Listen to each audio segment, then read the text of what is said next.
ಕಾಯದೊಳು ಗುರುಲಿಂಗ ಜಂಗಮದಾಯತವನರಿಯಲ್ಕೆ ಸುಲಭೋಪಾಯದಿಂದರಿಟ್ಟು ಬಾಯಸ್ಥಲಕ್ಕೆ ಕುರುಹಾಗಿ ದಾಯದೋರಿ ಸಮಸ್ತ ಭಕ್ತನಿ ಕಾಯವನು ಪಾವನವ ಮಾಡಿದ ರಾಯಪೂರ್ವಾಚಾರ್ಯ ಸಂಗನ ಬಸವ ಶರಣಾರ್ಥಿ.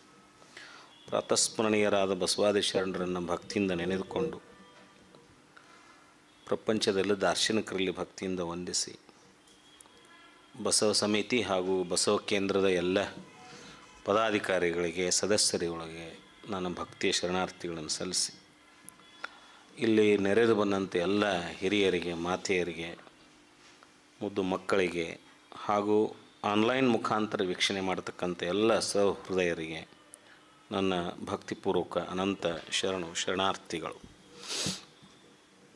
ಈಗ ನಾವು ಹಿಂದಿನ ಸಂಚಿಕೆಯಲ್ಲಿ ಭಕ್ತ ಮಹೇಶ ಪ್ರಸಾದಿ ಸ್ಥಳದವರೆಗೂ ಚಿಂತನೆಯನ್ನು ಮಾಡಿದ್ವಿ. ಈಗ ಅದರ ಮುಂದಿನ ಹಂತ ಪ್ರಾಣಲಿಂಗಿ ಸ್ಥಳ. ಪ್ರಾಣಲಿಂಗಿ ಸ್ಥಳಕ್ಕೆ ಹೋಗೋ ಸಂದರ್ಭದಲ್ಲಿ ಸಾಧಕ ಅಥವಾ ಭಕ್ತ ಹಂತ ಹಂತವಾಗಿ ತನ್ನ ಸಾಧನೆ ಹಂತವನ್ನು ಏರ್ತಕ್ಕಂಥ ಸಂದರ್ಭದಲ್ಲಿ ಪ್ರಾಣಲಿಂಗಿ ಸ್ಥಳ ಅಂದಾಗ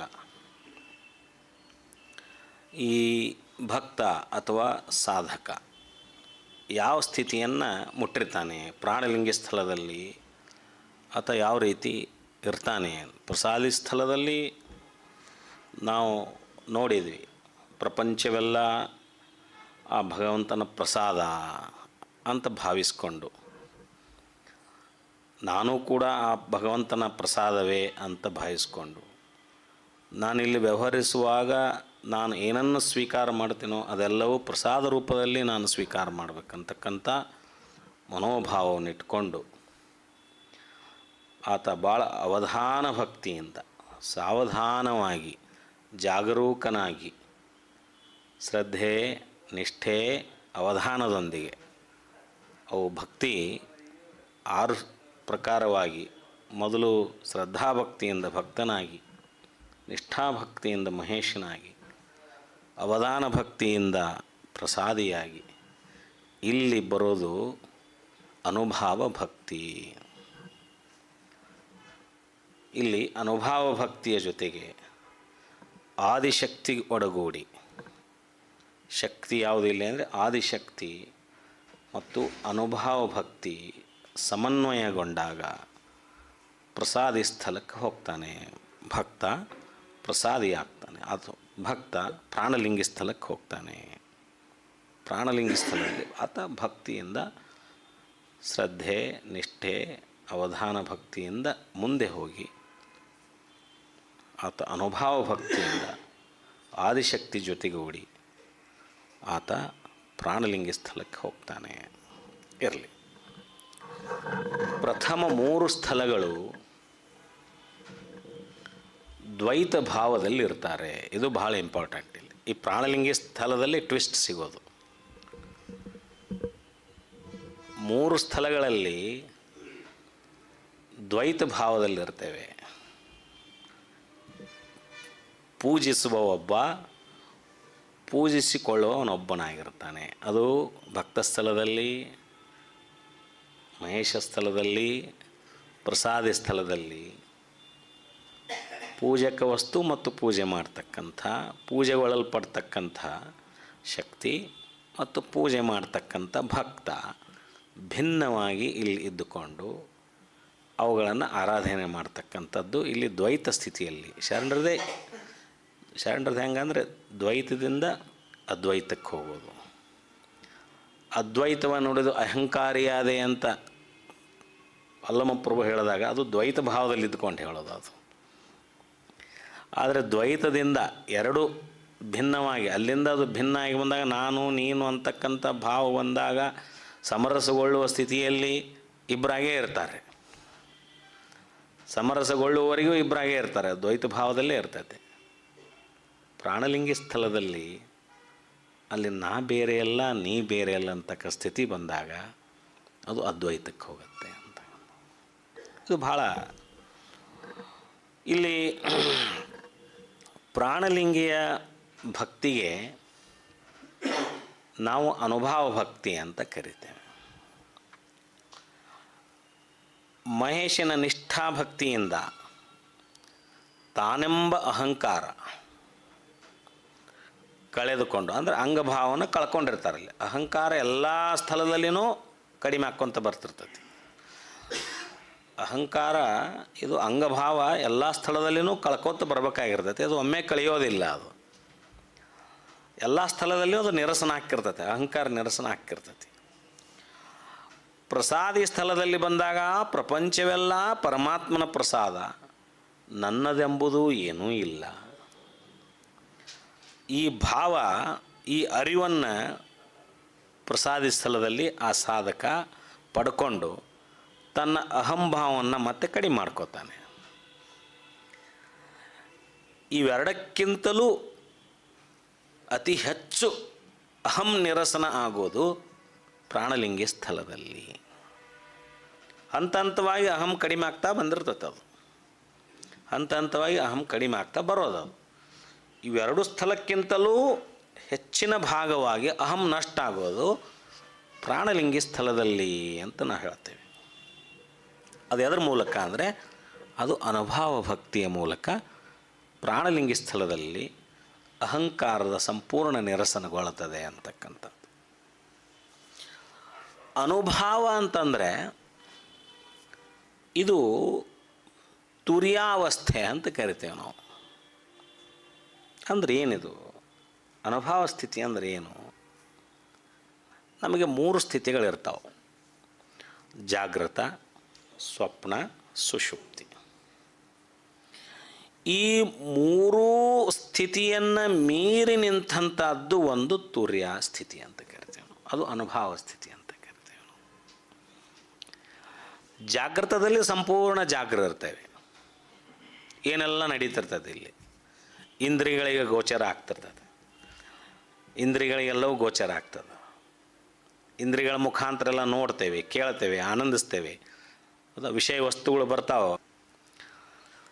ಇನ್ನು ಸ್ವಪ್ನಾವಸ್ಥೆಯಲ್ಲಿ ಅಂದರೆ ನಿದ್ರೆಗೈತೇವೆ. ಸ್ವಪ್ನಗಳಲ್ಲಿ ನಾವು ಎಚ್ಚರವಾಗಿರ್ತೇವೆ. ಮಲಗಿದ್ರೂ ಕೂಡ ಶರೀರ ತನ್ನ ಕ್ರಿಯೆ ನಿಲ್ಲಿಸಿರ್ತದೆ. ಅದರ ಸ್ವಪ್ನ ಸ್ಥಿತಿಯಲ್ಲಿ ನಾವು ಏನೇನೋ ಚಟುವಟಿಕೆಯಲ್ಲಿ ಇರ್ತೇವೆ. ಸ್ವಪ್ನಗಳೂ ಇಲ್ಲದ ಸ್ಥಿತಿ ಒಂದು ಇರುತ್ತೆ. ಇವತ್ತು ಭಾಳ ಗಾಢ ನಿದ್ರೆಯನ್ನು ಮಾಡಿದೆ ನಾನು, ಸ್ವಪ್ನವೂ ಬಂದಿಲ್ಲ ನಮಗೆ, ಆದರೂ ಕೂಡ ಶರೀರ ಎಚ್ಚರ ಇರ್ತದೆ ಅಂತ. ಕಾರಣ ಶರೀರ ಎಚ್ಚರ ಇರುತ್ತೆ. ಅದು ಸುಷುಪ್ತಿ ಅಂತ ಕರಿತೀವಿ. ಅದು ಸುಷುಪ್ತಿ. ಸದಾ ಎಚ್ಚರನೇ ಇರ್ತೈತೆ. ಸುಷುಪ್ತಿಗೆ ವಿಶ್ರಾಂತಿ ಇಲ್ಲ. ಈ 3 ಅವಸ್ಥೆಗಳನ್ನು ಮೀರಿ ನಿಂತಂಥದ್ದು ಅನುಭವ ಸ್ಥಿತಿ. ಇದು ಹೆಂಗೆ? ಆ ಅನುಭವ ಸ್ಥಿತಿಗೆ ನಾವು ಅಲೌಕಿಕ ಪ್ರತ್ಯಕ್ಷ ಅಂತ ಕರಿತೇವೆ ನಾವು. ಅಲೌಕಿಕ ಪ್ರತ್ಯಕ್ಷ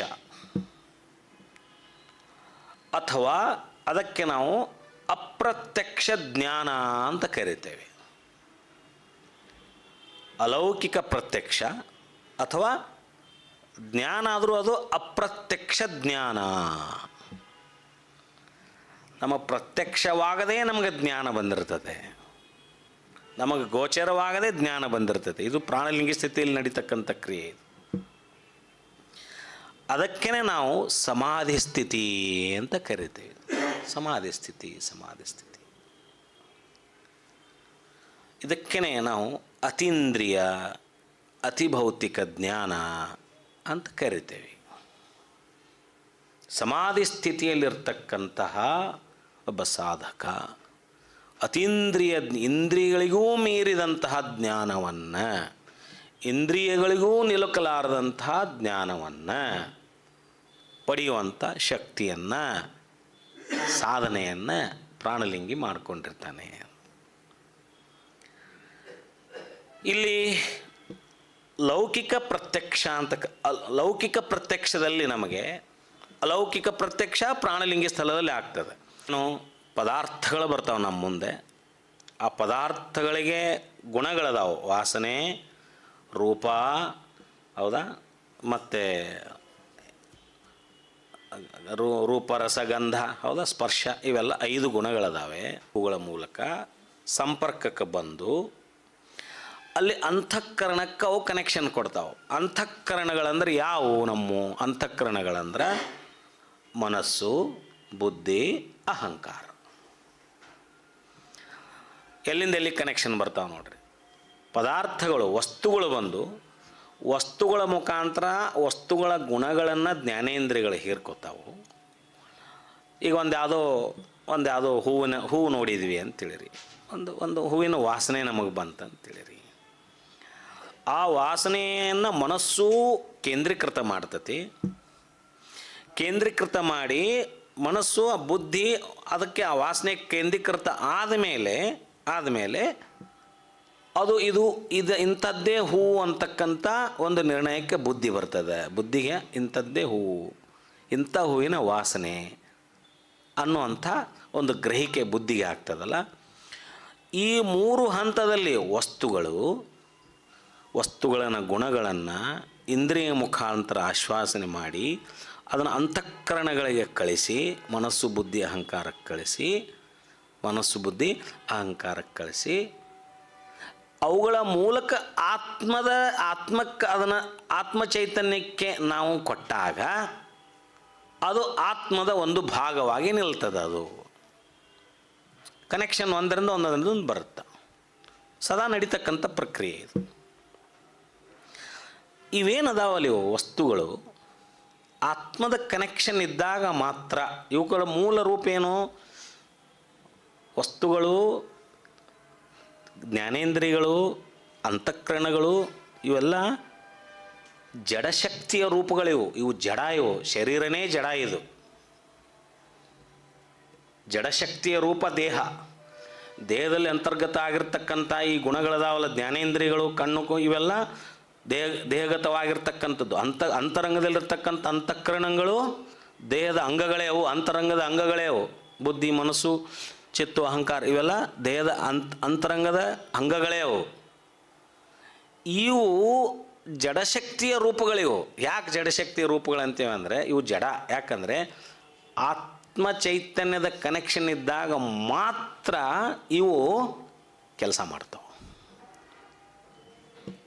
ಇಲ್ಲಿ ಬಟನ್ ಐತಿ, ಲೈಟ್ ಐತಿ, ಟ್ಯೂಬ್ಲೈಟ್ ಐತಿ, ಮೈಕ್ ಐತಿ, ಇವೆಲ್ಲ ಜಡ. ಇವು ಜಡ ಅಂದರೂ ಇದರಲ್ಲಿ ಒಂದು ವಾಹಕ ನಡದತಿ. ಈಗ ನಾ ಹೇಳಿದ್ದು ಕೇಳಾಕತೈತಿ, ಇವು ಜಡ ಅಂತೇವಿ, ಆದರೆ ಇವು ಕೆಲಸ ಮಾಡಾಕತ್ತಾವೆ. ಇವು ಈ ಕೆಲಸ ಯಾವಾಗ ಮಾಡಾಕತ್ತಾವ ಅಂದ್ರೆ ಅಲ್ಲೇನು ವಿದ್ಯುತ್ತಿನ ಸಂಪರ್ಕ ಬಂದಾಗ ಮಾತ್ರ ಇವು ಕೆಲಸ ಮಾಡ್ತಾವೆ. ಆ ವಿದ್ಯುತ್ತಿನ ಸಂಪರ್ಕ ಹೋದಾಗ ಇವಾಗೇ ಇರ್ತಾವೆ, ಇವು ಯಾವ ಕೆಲಸ ಮಾಡ್ಲಿಕ್ಕೆ ಸಾಧ್ಯ ಇಲ್ಲ. ಇವು ಅದಕ್ಕೆ ಜಡ ವಸ್ತುಗಳು ಅಂತ ಜಡಶಕ್ತಿಯ ರೂಪಗಳಂತ ಕರಿತೇವೆ ನಾವು. ದೇಹನೂ ಅಷ್ಟೇ. ಆತ್ಮ ಚೈತನ್ಯ ಹೋದ ಮೇಲೆ ದೇಹದಲ್ಲಿ ಏನೂ ಹೋಗಿರಂಗಿಲ್ಲ. ಕಣ್ಣು, ಮೂಗು, ಕಿವಿ ಎಲ್ಲ ಇರ್ತಾವೆ. ಎಲ್ಲ ಇದ್ದೂ ಕಣ್ಣು ಏನೂ ನೋಡ್ಲಿಕ್ಕೆ ಆಗೋದಿಲ್ಲ, ಕಿವಿ ಏನೂ ಕೇಳಲಿಕ್ಕೆ ಆಗೋದಿಲ್ಲ, ಮೂಗು ಏನೂ ವಾಸಿಸ್ಲಿಕ್ಕೆ ಆಗೋದಿಲ್ಲ, ನಾಲಿಗೆ ಏನೂ ರುಚಿಸಲಿಕ್ಕೆ ಆಗೋದಿಲ್ಲ. ಯಾಕೆ ಅಂದರೆ ಒಳಗೆ ಮನಸ್ಸು ಅನ್ನೋದು ಇತ್ತು, ಎಲ್ಲ ಇತ್ತು, ಅವೆಲ್ಲ ಜಡ ಆಗಿಬಿಟ್ಟು ಒಮ್ಮಿಂದೊಮ್ಮೆ. ಯಾಕಂದರೆ ಆತ್ಮ ಚೈತನ್ಯ ಜೊತೆ ಅದು ಕನೆಕ್ಷನನ್ನು ಕಳ್ಕೊಂಡ್ಬಿಡುತ್ತೆ. ಈ ಆತ್ಮ ಚೈತನ್ಯ ಈ ಜಡ ವಸ್ತುಗಳ ಜೊತೆ ಕನೆಕ್ಷನ್ ಇಟ್ಕೊಂಡಿದ್ದಕ್ಕೆ ಏನ್ರಿ, ಅವೆಲ್ಲ ಆತ್ಮ ಎಂಬ ಚಿದ್ವಸ್ತುವಿನ ಸಂಪರ್ಕಕ್ಕೆ ಬಂದರೆ ಮಾತ್ರ ಅವು ತಮ್ಮ ಕಾರ್ಯಗಳನ್ನು ಮಾಡಲಿಕ್ಕೆ ಸಾಧ್ಯ. ಇವೆಲ್ಲ ಕಾರ್ಯಗಳನ್ನು ಮಾಡಲಿಕ್ಕೆ ಈ ವಿದ್ಯುತ್ತಿನ ಸಂಪರ್ಕ ಬಂದಾಗ ಹೆಂಗೈತಲ್ಲ ಹಾಗೆ ಇವೆಲ್ಲವೂ ಮಾಡಲಿಕ್ಕೆ ಸಾಧ್ಯ. ಇವಕ್ಕೆ ನಾವೇನಂತ ಕರಿತೇವೆ ಅಂದರೆ ಪ್ರತ್ಯಕ್ಷ, ಏನು ಲೌಕಿಕ ಪ್ರತ್ಯಕ್ಷ, ಅಥವಾ ಪ್ರತ್ಯಕ್ಷ ಲೌಕಿಕ, ಅಥವಾ ಲೌಕಿಕ ಪ್ರತ್ಯಕ್ಷ ಅಂತೇವೆ ನಾವು. ಇವು ಲೌಕಿಕ ಪ್ರತ್ಯಕ್ಷಗಳಿವೆಲ್ಲ. ಪ್ರಾಣಲಿಂಗಿ ಸ್ಥಳದಲ್ಲಿ ನಡೆಯೋದು ಅಲೌಕಿಕ ಪ್ರತ್ಯಕ್ಷ ಅಥವಾ ಅಪ್ರತ್ಯಕ್ಷ ಜ್ಞಾನ, ಎರಡೂ ಒಂದೇ. ಅದು ಅಲೌಕಿಕ ಪ್ರತ್ಯಕ್ಷ ಅಂದರೂ ಒಂದೇ, ಅಪ್ರತ್ಯಕ್ಷ ಜ್ಞಾನ ಅಂದರೂ ಒಂದೇ. ಇದು ಹೆಂಗೆ? ಅರಿಯುವ ನಾನು, ಅರಿಯಲ್ಪಡೋ ವಸ್ತು ಎಂಬ ದ್ವೈತ ಇಲ್ಲಿರ್ತತಿ. ಎಲ್ಲೇ? ಈ ಭಾವದಲ್ಲಿ. ಆದರೆ ಅಲೌಕಿಕ ಪ್ರತ್ಯಕ್ಷದಲ್ಲಿ ಅಥವಾ ಅನುಭಾವದ ಸ್ಥಿತಿಯಲ್ಲಿ, ಸಮಾಧಿ ಸ್ಥಿತಿಯಲ್ಲಿ ಆತ್ಮವು, ಇಲ್ಲೇ ಬರೋದು ಇಂಪಾರ್ಟೆಂಟ್, ಪ್ರಾಣಲಿಂಗ ಸ್ಥಳದ್ದು ಇಲ್ಲೇ ಬರೋದು. ಆತ್ಮವು ಅಂತಃಕರಣಗಳು ಅಂದರೆ ಮನಸ್ಸು, ಬುದ್ಧಿ, ಅಹಂಕಾರಗಳು, ಅಂತಃಕರಣಗಳು, ಇಂದ್ರಿಯಗಳು ಮತ್ತು ವಸ್ತುಗಳು, ವಿಷಯ ವಸ್ತುಗಳು, ಇದರೊಂದಿಗೆ ಸಂಬಂಧವನ್ನು ತಾತ್ಕಾಲಿಕವಾಗಿ ಕಡಿದುಕೊಳ್ಳುತ್ತಾನೆ. ಸಂಪೂರ್ಣ ಕಡಿದುಕೊಂಡ್ರೆ ಶವ ಆಯ್ತದು. ಪ್ರಾಣಲಿಂಗ ಸ್ಥಿತಿಯಲ್ಲಿ ಸಾಧಕ ಈ ಸ್ಥಿತಿ ಮುಟ್ಟಿರ್ತಾನಂತ. ಇವಳ ಜೊತೆ ತಾತ್ಕಾಲಿಕವಾಗಿರ್ತಕ್ಕಂಥ ಸಂಬಂಧವನ್ನು ಕಡ್ಕೋತಾನ. ಆ ಸ್ಥಿತಿ ಮುಟ್ಟಿರ್ತಾನವ, ಸಂಬಂಧವನ್ನು ಕಡ್ಕೋತಾನ, ಸಂಬಂಧವನ್ನು ಹಿಡ್ಕೋತಾನ. ಸಂಬಂಧವನ್ನು ಕಡ್ಕೊಂಡಾಗ ಸಮಾಧಿ ಸ್ಥಿತಿಯಲ್ಲಿ ಇರ್ತಾರೆ. ಸಂಬಂಧವನ್ನು ಹಿಡ್ಕೊಂಡಾಗ ಮತ್ತೆ ಲೌಕಿಕರ ಜೊತೆ ವ್ಯವಹರಿಸ್ತಿರ್ತಾರೆ. ಊಟ ತಿಂಡಿ ನಿದ್ರೆ ಎಲ್ಲರ ಜೋಡಿ ಮಾತಾಡೋದು ಮಟ್ಟೋದು. ಸಂಬಂಧವನ್ನು ಕಡಿದುಕೊಂಡಾಗ ಸಮಾಧಿ ಸ್ಥಿತಿಯಲ್ಲಿ ಇರ್ತಕ್ಕಂಥ ಸ್ಥಿತಿ ಅದು. ಅವುಗಳೊಂದಿಗೆ ಸಂಬಂಧವನ್ನು ಕಡಿದುಕೊಂಡರೆ ಮಾತ್ರ ಆತ್ಮ ಚೈತನ್ಯ, ಇವೇನು ಜಡವಸ್ತುಗಳೇನದ, ಜಡಶಕ್ತಿಯ ರೂಪಗಳು ಏನದಾವಲ್ಲ, ಇವುಗಳ ಜೊತೆ ತಾತ್ಕಾಲಿಕವಾಗಿ ಸಂಬಂಧವನ್ನು ಕಡ್ಕೊಂಡಾಗ ಮಾತ್ರ ಈ ಅನುಭವ ಸ್ಥಿತಿ ಸಾಧ್ಯ, ಈ ಸಮಾಧಿ ಸ್ಥಿತಿ ಸಾಧ್ಯ. ಇವಕ್ಕೂರು ಜೋಡಿನ ನಾನು ಕನೆಕ್ಷನ್ ಇಟ್ಕೊಂಡು ನಾ ಸಮಾಧಿ ಸ್ಥಿತಿಗೆ ಇರ್ತೇನೆ ಅಂದ್ರೆ ಆಗ್ಲಿಕ್ಕೆ ಆಗೋದಿಲ್ಲ. ನೆನಪಿಟ್ಕೋಬೇಕು ನಾವು. ಅನಿಮಿಷ ಯೋಗಿಗಳು ಈ ಹೊರಗಿನ ಸಂಪರ್ಕ, ಈ ತಮ್ಮ ಇಂದ್ರಿಯ ವಸ್ತುಗಳ ಜೊತೆ ಸಂಬಂಧ ಕಡ್ಕೊಂಡು ಕುಂತಿದ್ರು ಅಂತ ತಿಳಿದು ಅವ್ರು ಆ ಸ್ಥಿತಿ ಮುಟ್ಟಿದ್ರು. ಯಾರು ಬಂದರೂ ಗೊತ್ತಿಲ್ಲ, ಯಾರು ಹೋದರೂ ಗೊತ್ತಿಲ್ಲ, ಯಾರು ಬಂದರೂ ಗೊತ್ತಿಲ್ಲ, ಯಾರು ಏನು ಕೇಳಿದ್ರು ಕೇಳಿಸಿಲ್ಲ ನಮಗೆ, ಯಾರು ಏನು ಮಾತಾಡಿಸಿದ್ರು ನಮಗೆ. ಪರವಶ ಸ್ಥಿತಿಯಲ್ಲಿರ್ತಾರೆ ಅವರು, ಪರವಶದ ಸ್ಥಿತಿಯಲ್ಲಿರ್ತಾರೆ. ಆತ್ಮ ಅದು ತಾನೊಂದೇ ಇದ್ದರೆ ಅದಕ್ಕೆ ಕೈವಲ್ಯಾವಸ್ಥೆ ಎನ್ನುವರು. ಅದೇ ಮುಕ್ತಿ. ಸತ್ತ ಮೇಲೆ ಮುಕ್ತಿ ಅಲ್ರಿ. ಆತ್ಮ ಆ ಸಮಾಧಿ ಸ್ಥಿತಿ ಮುಟ್ಟಿದ ಆತ್ಮ ಅದು ಸ್ವತಂತ್ರ, ಅದು ಅಪರಿಮಿತ. ಹಂಗಾರೆ ಪ್ರಾಣಲಿಂಗ ಸ್ಥಿತಿಯಲ್ಲಿ ಆತ್ಮವನ್ನು ಸ್ವತಂತ್ರಗೊಳಿಸುವ ಸ್ಥಿತಿ, ಆತ್ಮವನ್ನು ಈ ಬಂಧನಗಳಿಂದ ಬಿಡುಗಡೆಗೊಳಿಸುವ ಸ್ಥಿತಿ ಪ್ರಾಣಲಿಂಗ ಸ್ಥಿತಿ. ಅದು ಏಕಾಂಗಿಯಾಗಿ ಉಳಿಲಿಕ್ಕೆ ಪ್ರಯತ್ನಿಸೋದು, ಇವೇನು ಹೊರಗಿನ ವ್ಯವಹಾರಗಳಿಂದ ಪೂರ್ತಿ ದೂರ ಉಳಿಯೋದು, ಲೌಕಿಕ ಪ್ರಪಂಚದ ಜೊತೆಗೆ ದೂರ ಉಳಿತಕ್ಕಂಥ ಸ್ಥಿತಿ.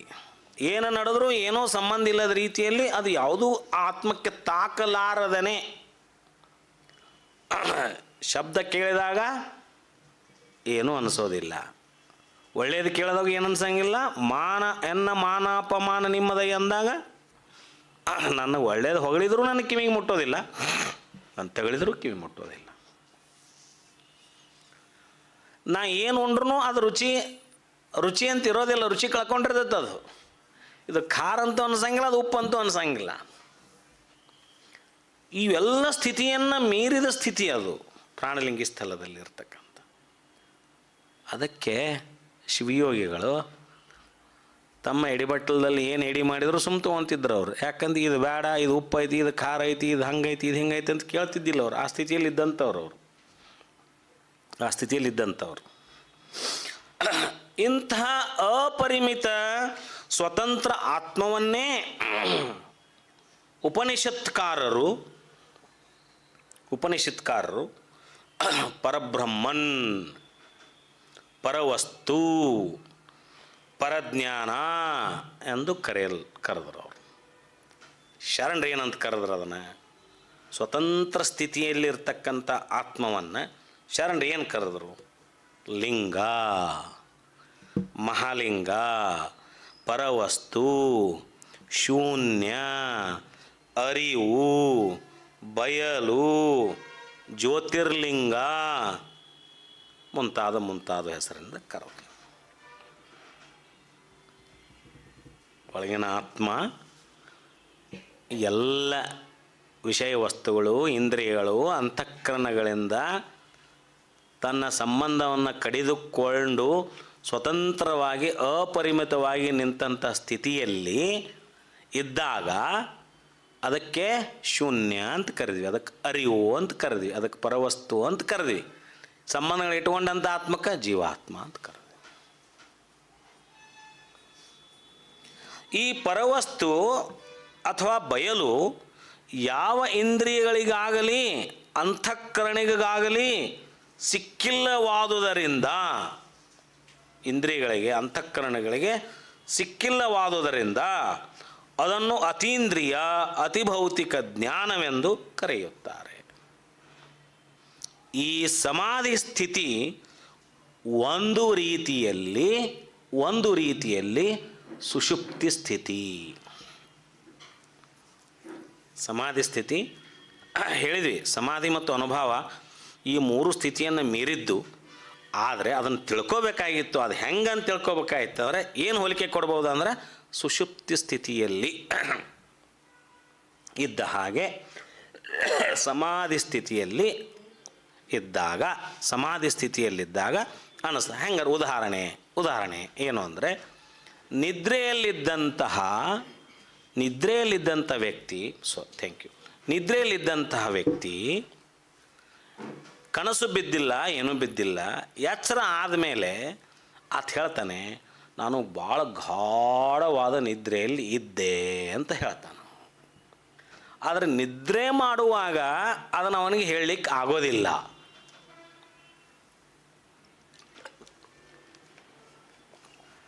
ನಿದ್ರೆ ಮಾಡುವಾಗ ಆತನಿಗೆ ಅದನ್ನು ಹೇಳಲಿಕ್ಕೆ ಆಗೋದಿಲ್ಲ. ನಿದ್ರೆಯಿಂದ ಎಚ್ಚರ ಆದ ಮೇಲೆ ಆತ ಹೇಳ್ಬೋದು, ಏನಂದರೆ ಅಂಥ ನಿದ್ದೆ ಮಾಡಿದೆ ನಾನು, ಹಿಂಗೆ ಮಲಗಿ ಹಿಂಗೆ ಎದ್ದಂಗಾಗಿತ್ತು, 4 ತಾಸಾಗಿತ್ತು, 1 ನಿಮಿಷ ಮಲಗದಂಗಾಗಿತ್ತು ನನಗೆ ಅಷ್ಟೆ. ಅಂದರೆ ಅಲ್ಲಿ ಸ್ವಪ್ನಾವಸ್ಥೆಯೂ ಇದ್ದಿದ್ದಿಲ್ಲ, ಜಾಗೃತನೂ ಇಲ್ಲ.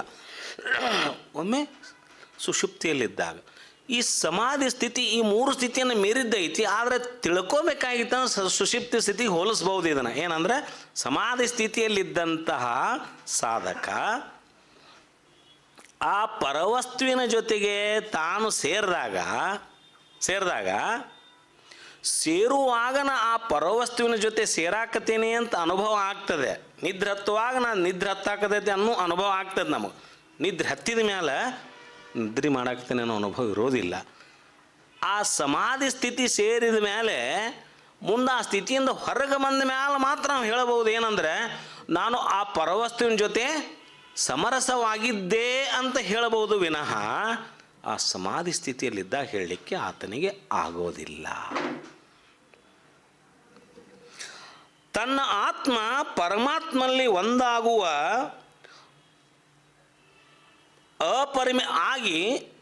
ತನ್ನ ಆತ್ಮ ಅಪರಿಮಿತನಾಗುತ್ತಿರುವ ಈ ಒಂದಾಗಿನ ಅಪರಿಮಿತ ಆಗ್ತೀನಿ ಅನ್ನೋ ಸ್ಥಿತಿ ಆರಂಭವಾಗುವಾಗ ಆತನಿಗೆ ಅದು ಅನುಭವ ಆಗ್ತದೆ. ಆದ ಮೇಲೆ ಆ ಸ್ಥಿತಿ ಮುಟ್ಟಿದ ಮೇಲೆ ಆ ಸ್ಥಿತಿಯಲ್ಲಿದ್ದಾಗ ಆತನಿಗೆ ಏನೂ ಅನುಭವ ಆಗೋದಿಲ್ಲ. ಅದರಿಂದ ಎಚ್ಚರ ಆದ ಮೇಲೆ ಆತನಿಗೆ ಅನುಭವ ಆಗ್ತದೆ, ಓಹೋ ನಾನು ಆ ಪರವಸ್ತುವಿನ ಜೊತೆ ಸಮಾಧಿಯಲ್ಲಿದ್ದೆ ಅಂತಕ್ಕಂಥದ್ದು. ಇದು ಪ್ರಾಣಲಿಂಗ ಸ್ಥಿತಿಯ ಒಂದು ವಿವರಣೆ. ಈ ಹಂತದಲ್ಲಿ ಸಾಧಕನು ಲಿಂಗದಲ್ಲಿ ತನ್ನ ಪ್ರಾಣವನ್ನಿರಿಸಿ, ಅಂದರೆ ಭಕ್ತನಾದಂಥವನು 10 ಪ್ರಕಾರದ ದಶವಾಯು ಅಂತ ಕರಿತೀವಿ ನಾವು. ಪ್ರಾಣ ಅಂದರೆ ಅದು ದಶವಾಯು.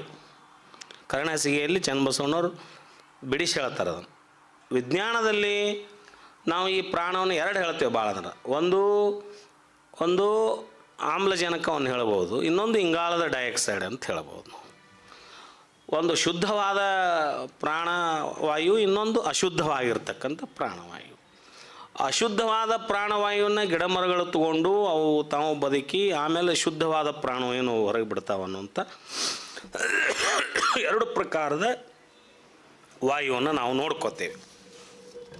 ಆದರೆ ಚನ್ನಬಸವಣ್ಣವರು ಭಾಳ ಸ್ಪಷ್ಟವಾಗಿ ತಮ್ಮ ಕರ್ಣಸಿಗೆಯಲ್ಲಿ ಹೇಳ್ತಾರೆ, ದಶವಾಯುಗಳು.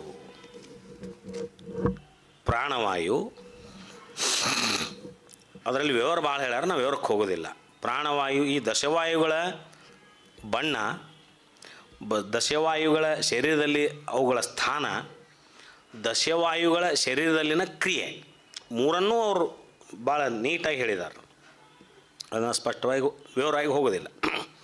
ಪ್ರಾಣವಾಯು, ಅಪಾನವಾಯು, ವ್ಯಾನವಾಯು, ಉದಾನವಾಯು, ಸಮಾನವಾಯು, ಇವು 5 ವಾಯುಗಳು ಮುಖ್ಯವಾಯುಗಳಿವು.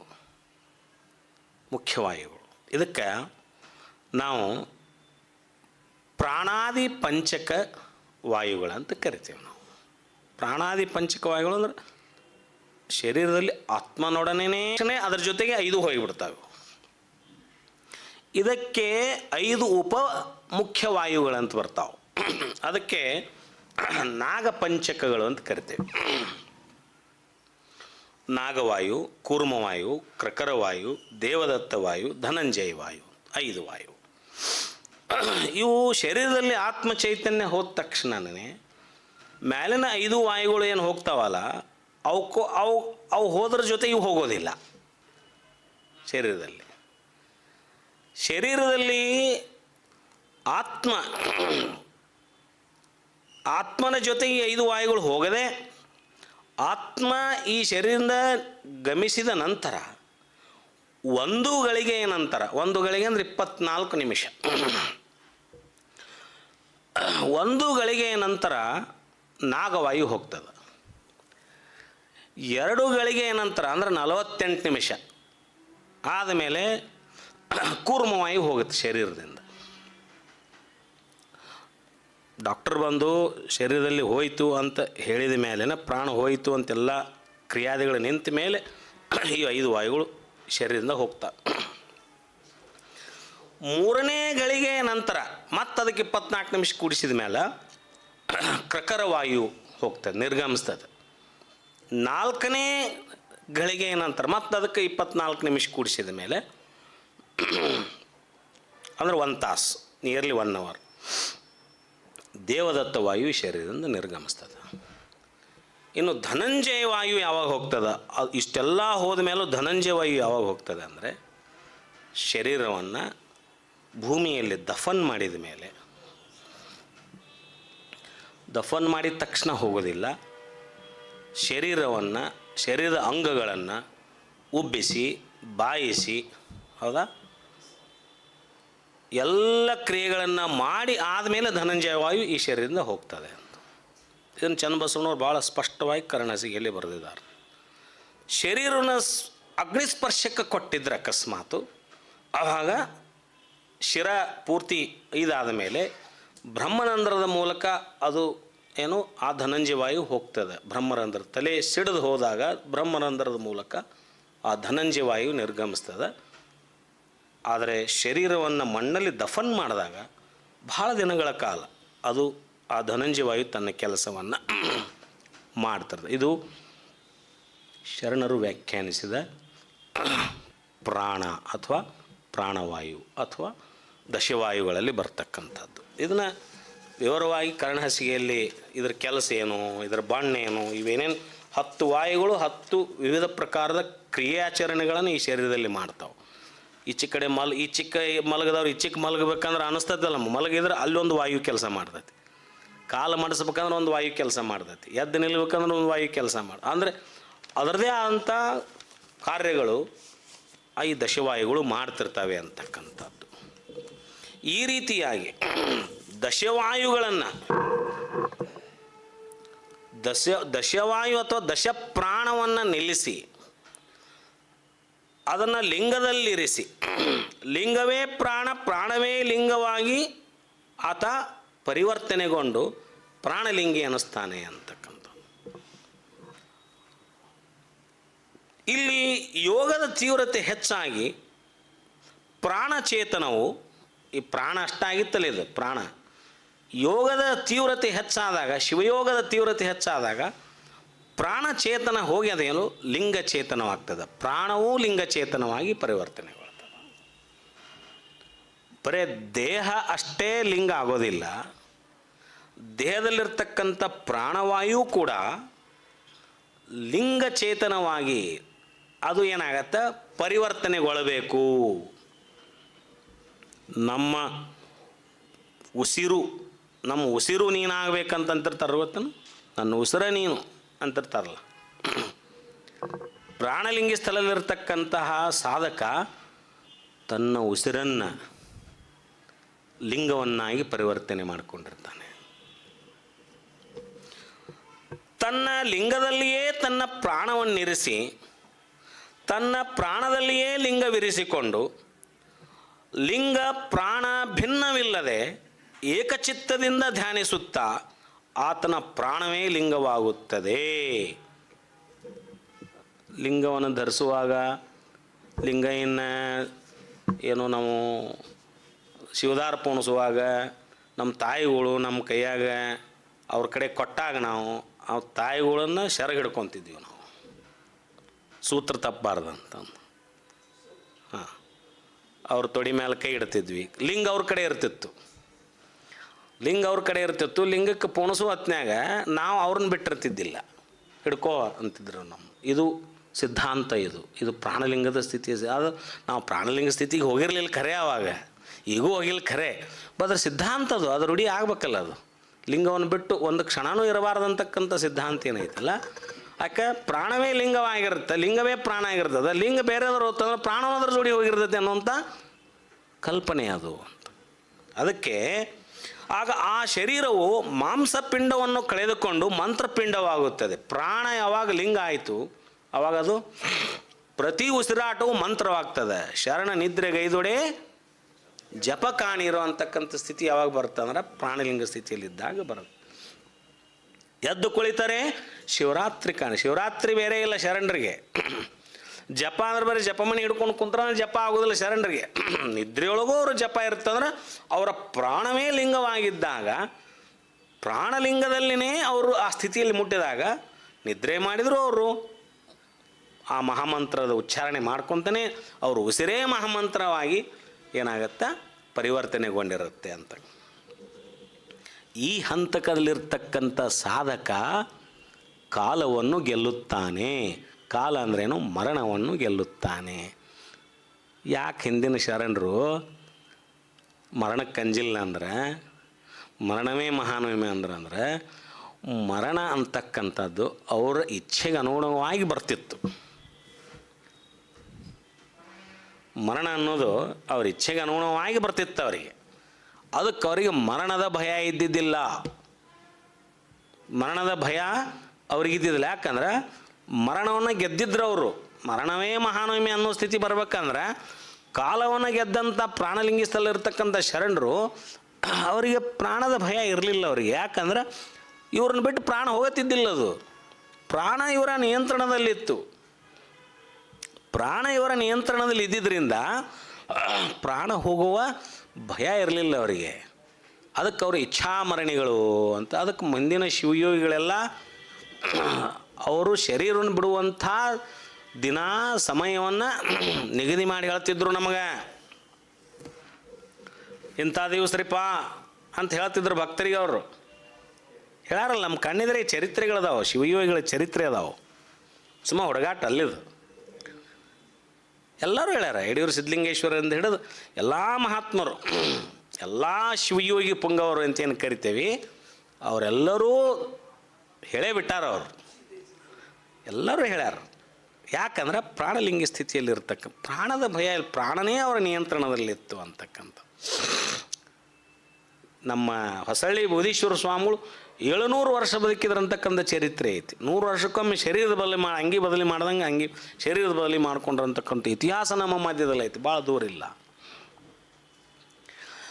ಈ ರೀತಿಯಾಗಿರ್ತಕ್ಕಂಥ ಈ ವಿಚಾರಗಳು ಆತ್ಮ ಸಾಕ್ಷಾತ್ಕಾರಗೊಳ್ಳುವ ಹಂತ ಅವನ ಅನ್ವೇಷಣೆಗೆ ಮುಂದುವರಿತೈತಿ. ಹೆಂಗದು ಮುಂದುವರಿತೈತಿ. ಇಲ್ಲೊಂದು ಅಪಾಯ ಏನೈತೆ ಅಂದ್ರೆ, ಭಾಳ ಜನ ಇಲ್ಲ ನಿಂತು ಹೇಳಬೇಕಾಗತ್ತೆ, ಅಂತರಂಗದಲ್ಲಿ ಪ್ರಾಣಲಿಂಗವಿದೆ ಎಂದು ಇಷ್ಟಲಿಂಗವನ್ನು ನಿರಾಕರಿಸ್ತಿರ್ತಾರೆ ಅವರು.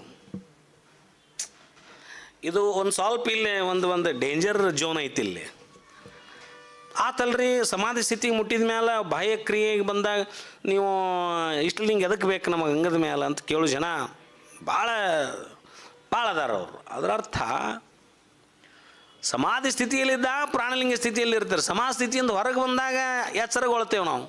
ಎಚ್ಚರಗೊಂಡಾಗ ಈ ಶರೀರಕ್ಕೆ ಕ್ರಿಯಾದಿಗಳು ಬೇಕಲ್ಲ, ಇನ್ನುಳಿದ ವ್ಯವಹಾರಗಳನ್ನು ಮಾಡೋದು ಬಿಡ್ತೇವೆ ನಾವು. ಸಮಾಧಿ ಸ್ಥಿತಿ ಮುಟ್ಟದಾಗ ಊಟ ಮಾಡೋದು ಬಿಡ್ತೇವೆ ನಾವು, ಮಾತಾಡೋದು ಬಿಡ್ತೇವೆ, ಜನರ ಜೊತೆ ವ್ಯವಹರಿಸ್ ಎಲ್ಲ ಮಾಡ್ತೇವಲ್ಲ. ಎಲ್ಲ ಮಾಡ್ದಂಗೆ ಲಿಂಗ ಪೂಜೆನೂ ಮಾಡ್ಬೇಕು. ಇದು ಸಮಾಜ ಸ್ಥಿತಿಯಿಂದ ಹೊರಗೆ ಬಂದಾಗ ಮಾಡಬೇಕಾಗತ್ತೆ. ಈಗ ನೀವು ದೀಪವನ್ನು ವ್ಯಕ್ತವಾಗಿ ಹಚ್ಚಿದಾಗ, ಒಂದು ದೀಪ ಇಟ್ಟೇವೆ, ವ್ಯಕ್ತವಾಗಿ ಹಚ್ಚಿದಾಗ ಅದರ ಕಿರಣಗಳು ಹೊರಗೆ ಬರ್ತಾವೆ, ಅದರ ಕಿರಣಗಳು ಹರಡ್ತಾವೆ. ಬಹಿರಂಗದಲ್ಲಿ ಇಷ್ಟಲಿಂಗದ ಅರ್ಚನೆ ನಡೆದ್ರೆ ಮಾತ್ರ ದೀಪ ಹಚ್ಚಿದಂಗೆ ಅದು ಒಳಗೆ ಇಷ್ಟಲಿಂಗ, ಅದು ಪ್ರಾಣಲಿಂಗದ ಕಿರಣಗಳು ಒಡಮೂಡಲಿಕ್ಕೆ ಸಾಧ್ಯ ಅನ್ನುವಂಥ ಉದಾಹರಣೆಯನ್ನು ಇಲ್ಲಿ ಕೊಡ್ತಾರೆ. ಅದಕ್ಕೆ ಯಾವ ಕಾರಣಕ್ಕೂ ನಾವು ಯಾವುದೇ ಸಮಾಧಿ ಸ್ಥಿತಿಯಲ್ಲಿರ್ತಕ್ಕಂಥ ಶಿವಯೋಗಿಗಳು ಅವರೇ ಪರಬ್ರಹ್ಮ ಸ್ವರೂಪರಾಗಿದ್ದರೂ ಕೂಡ ಅವರು ಲಿಂಗಾರ್ಚನೆಯನ್ನು ಎಂದೂ ಬಿಟ್ಟಿಲ್ಲ. ಅವರು ಬಿಟ್ಟಾರ ನೋಡ್ರಿ, ಯಾರ ಬಿಟ್ಟಾರ ನೋಡ್ರಿ. ಯಾವ ಶಿವಯೋಗಿಗಳು ಏನು ಯಡಿಯೂರು ಸಿದ್ಧಲಿಂಗೇಶ್ವರ ಬಿಟ್ಟಾರೋ, ಅಥವಾ ಏನು ಅಥನಿ ಶಿವಗಳು ಬಿಟ್ಟಾರೋ, ಹಾನಗಲ್ ಕುಮಾರ ಶಿವಗಳು ಬಿಟ್ಟಾರೋ, ಚಿತ್ರಿ ವಿಜಯ ಮಹಾಂತೇಶ್ವರ ಬಿಟ್ಟರು, ಮೃತ್ಯುಂಜಯಪುಳ ಬಿಟ್ಟರು, ಮಹಾಂತಪುಳ ಬಿಟ್ಟರು, ಇನ್ನು ಯಾರೋ ಮುರುಗೋಡ ಮಹಾಂತ ಶಿವ, ಯಾವುದೇ ಶಿವಯೋಗಿಗಳು ಈ ಕರ್ನಾಟಕದ ಇತಿಹಾಸದಲ್ಲಿ ಬರ್ತಕ್ಕಂಥ, ಈ ಪರಂಪರೆಯಲ್ಲಿ ಬರ್ತಕ್ಕಂಥ ಯಾವುದೇ ಶಿವಯೋಗಿಗಳು ನೋಡ್ರಿ ನೀವು, ಯಾರೂ ಲಿಂಗಾರ್ಚನೆಯನ್ನು ಬಿಟ್ಟಿಲ್ಲ. ಆ ಸ್ಥಿತಿ ಮುಟ್ಟಾರ ಅವ್ರು, ಖರೆ ಯಾರೂ ಲಿಂಗಾರ್ಚನೆಯನ್ನು ಬಿಟ್ಟಿಲ್ಲ. ಈ ರೀತಿಯಾಗಿರ್ತಕ್ಕಂಥ ಸ್ಥಿತಿಗೆ ಪ್ರಾಣಲಿಂಗ ಸ್ಥಿತಿ ಅಂತ ನಾವು ಕರಿತೇವೆ. ಇಲ್ಲಿ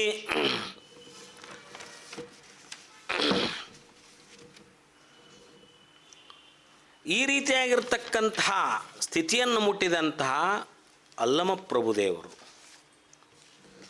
ಇಂತೂ ವಿಶ್ವಾಸದಿಂ ಭಕ್ತನಾಗಿ, ಆ ವಿಶ್ವಾಸದೊಳಗನ ನಿಷ್ಠೆಯಂ ಮಹೇಶ್ವರನಾಗಿ, ಆ ನಿಷ್ಠೆಯೊಳಗನ ಸಾವಧಾನದಿಂ ಪ್ರಸಾದಿಯಾಗಿ, ಆ ಸಾವಧಾನದೊಳಗನ ಸ್ವಾನುಭಾವ ವಿವೇಕದಿಂ ಅಂದ್ರೆ ಅನುಭಾವ ವಿವೇಕದಿಂ ಪ್ರಾಣಲಿಂಗಿಯಾಗಿ, ಲಿಂಗ ಪ್ರಾಣಿಯಾಗಿರ್ದ ವರ್ತನವೆಂತಿರ್ದಂತಂದೊಡೆ ಮುಂದೆ ಪ್ರಾಣಲಿಂಗಿಯ ಸ್ಥಳವಾದುದು ಅಂತ ಈ ಗ್ರಂಥದಲ್ಲಿ ಹೇಳಿ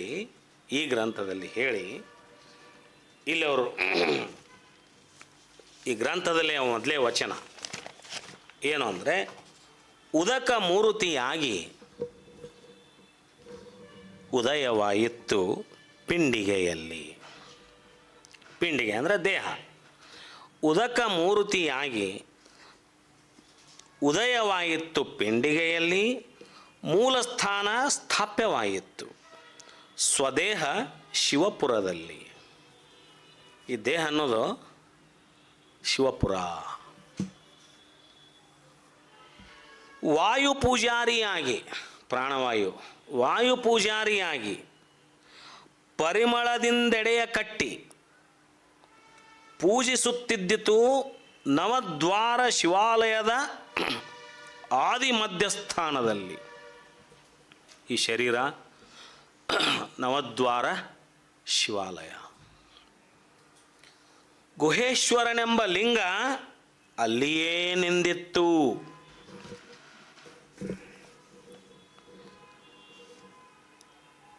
ನೀರಿನಂತೆ ಚಲನೆಯುಳ್ಳ ಮನಸ್ಸು ಉದಕ ಮೂರುತಿಯಾಯಿತು ಅಂತ ಹೇಳಿದೆವಲ್ಲ. ನೀರಿನಂತೆ ಚಲನೆಯುಳ್ಳ ಮನಸ್ಸು ಮೂರ್ತ ರೂಪಗೊಂಡು ಮನದಲ್ಲಿನ ಪರವಸ್ತು ಈ ದೇಹದಲ್ಲಿ ಉದಯವಾಯಿತು.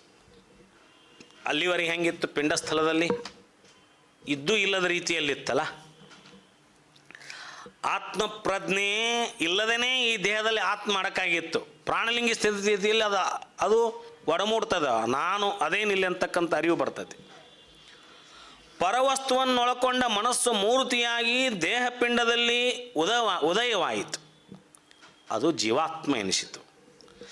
ಪರವಸ್ತುವಿನ ಚೇತವನ್ನೊಳಕೊಂಡ ಮನವು ದೇಹದಲ್ಲಿ ಉದಯವಾದ ಕಾರಣ ಸಮಸ್ತ ಜೀವ ಜಗತ್ತಿನ ಉಗಮದ ಮೂಲ ಸ್ಥಾನವಾದ ಮಹಾಲಿಂಗವು, ಯಾಕೆ ಆ ಮಹಾಲಿಂಗ ರೂಪವೇ ಈ ಆತ್ಮ ಚೈತನ್ಯ ಬರೋದ್ರಿಂದ ಆ ತನ್ನ ದೇಹವೆಂಬ ಶಿವಪುರದಲ್ಲಿ ಆ ಮಹಾಲಿಂಗನೇ ಸ್ಥಾಪಿತ ಆಯಿತು ಅಂತಕ್ಕಂಥ ಅರಿವು ಅನುಭವ ಈ ಪ್ರಾಣಲಿಂಗ ಸ್ಥಿತಿಯಲ್ಲಿ ಬರ್ತದೆ.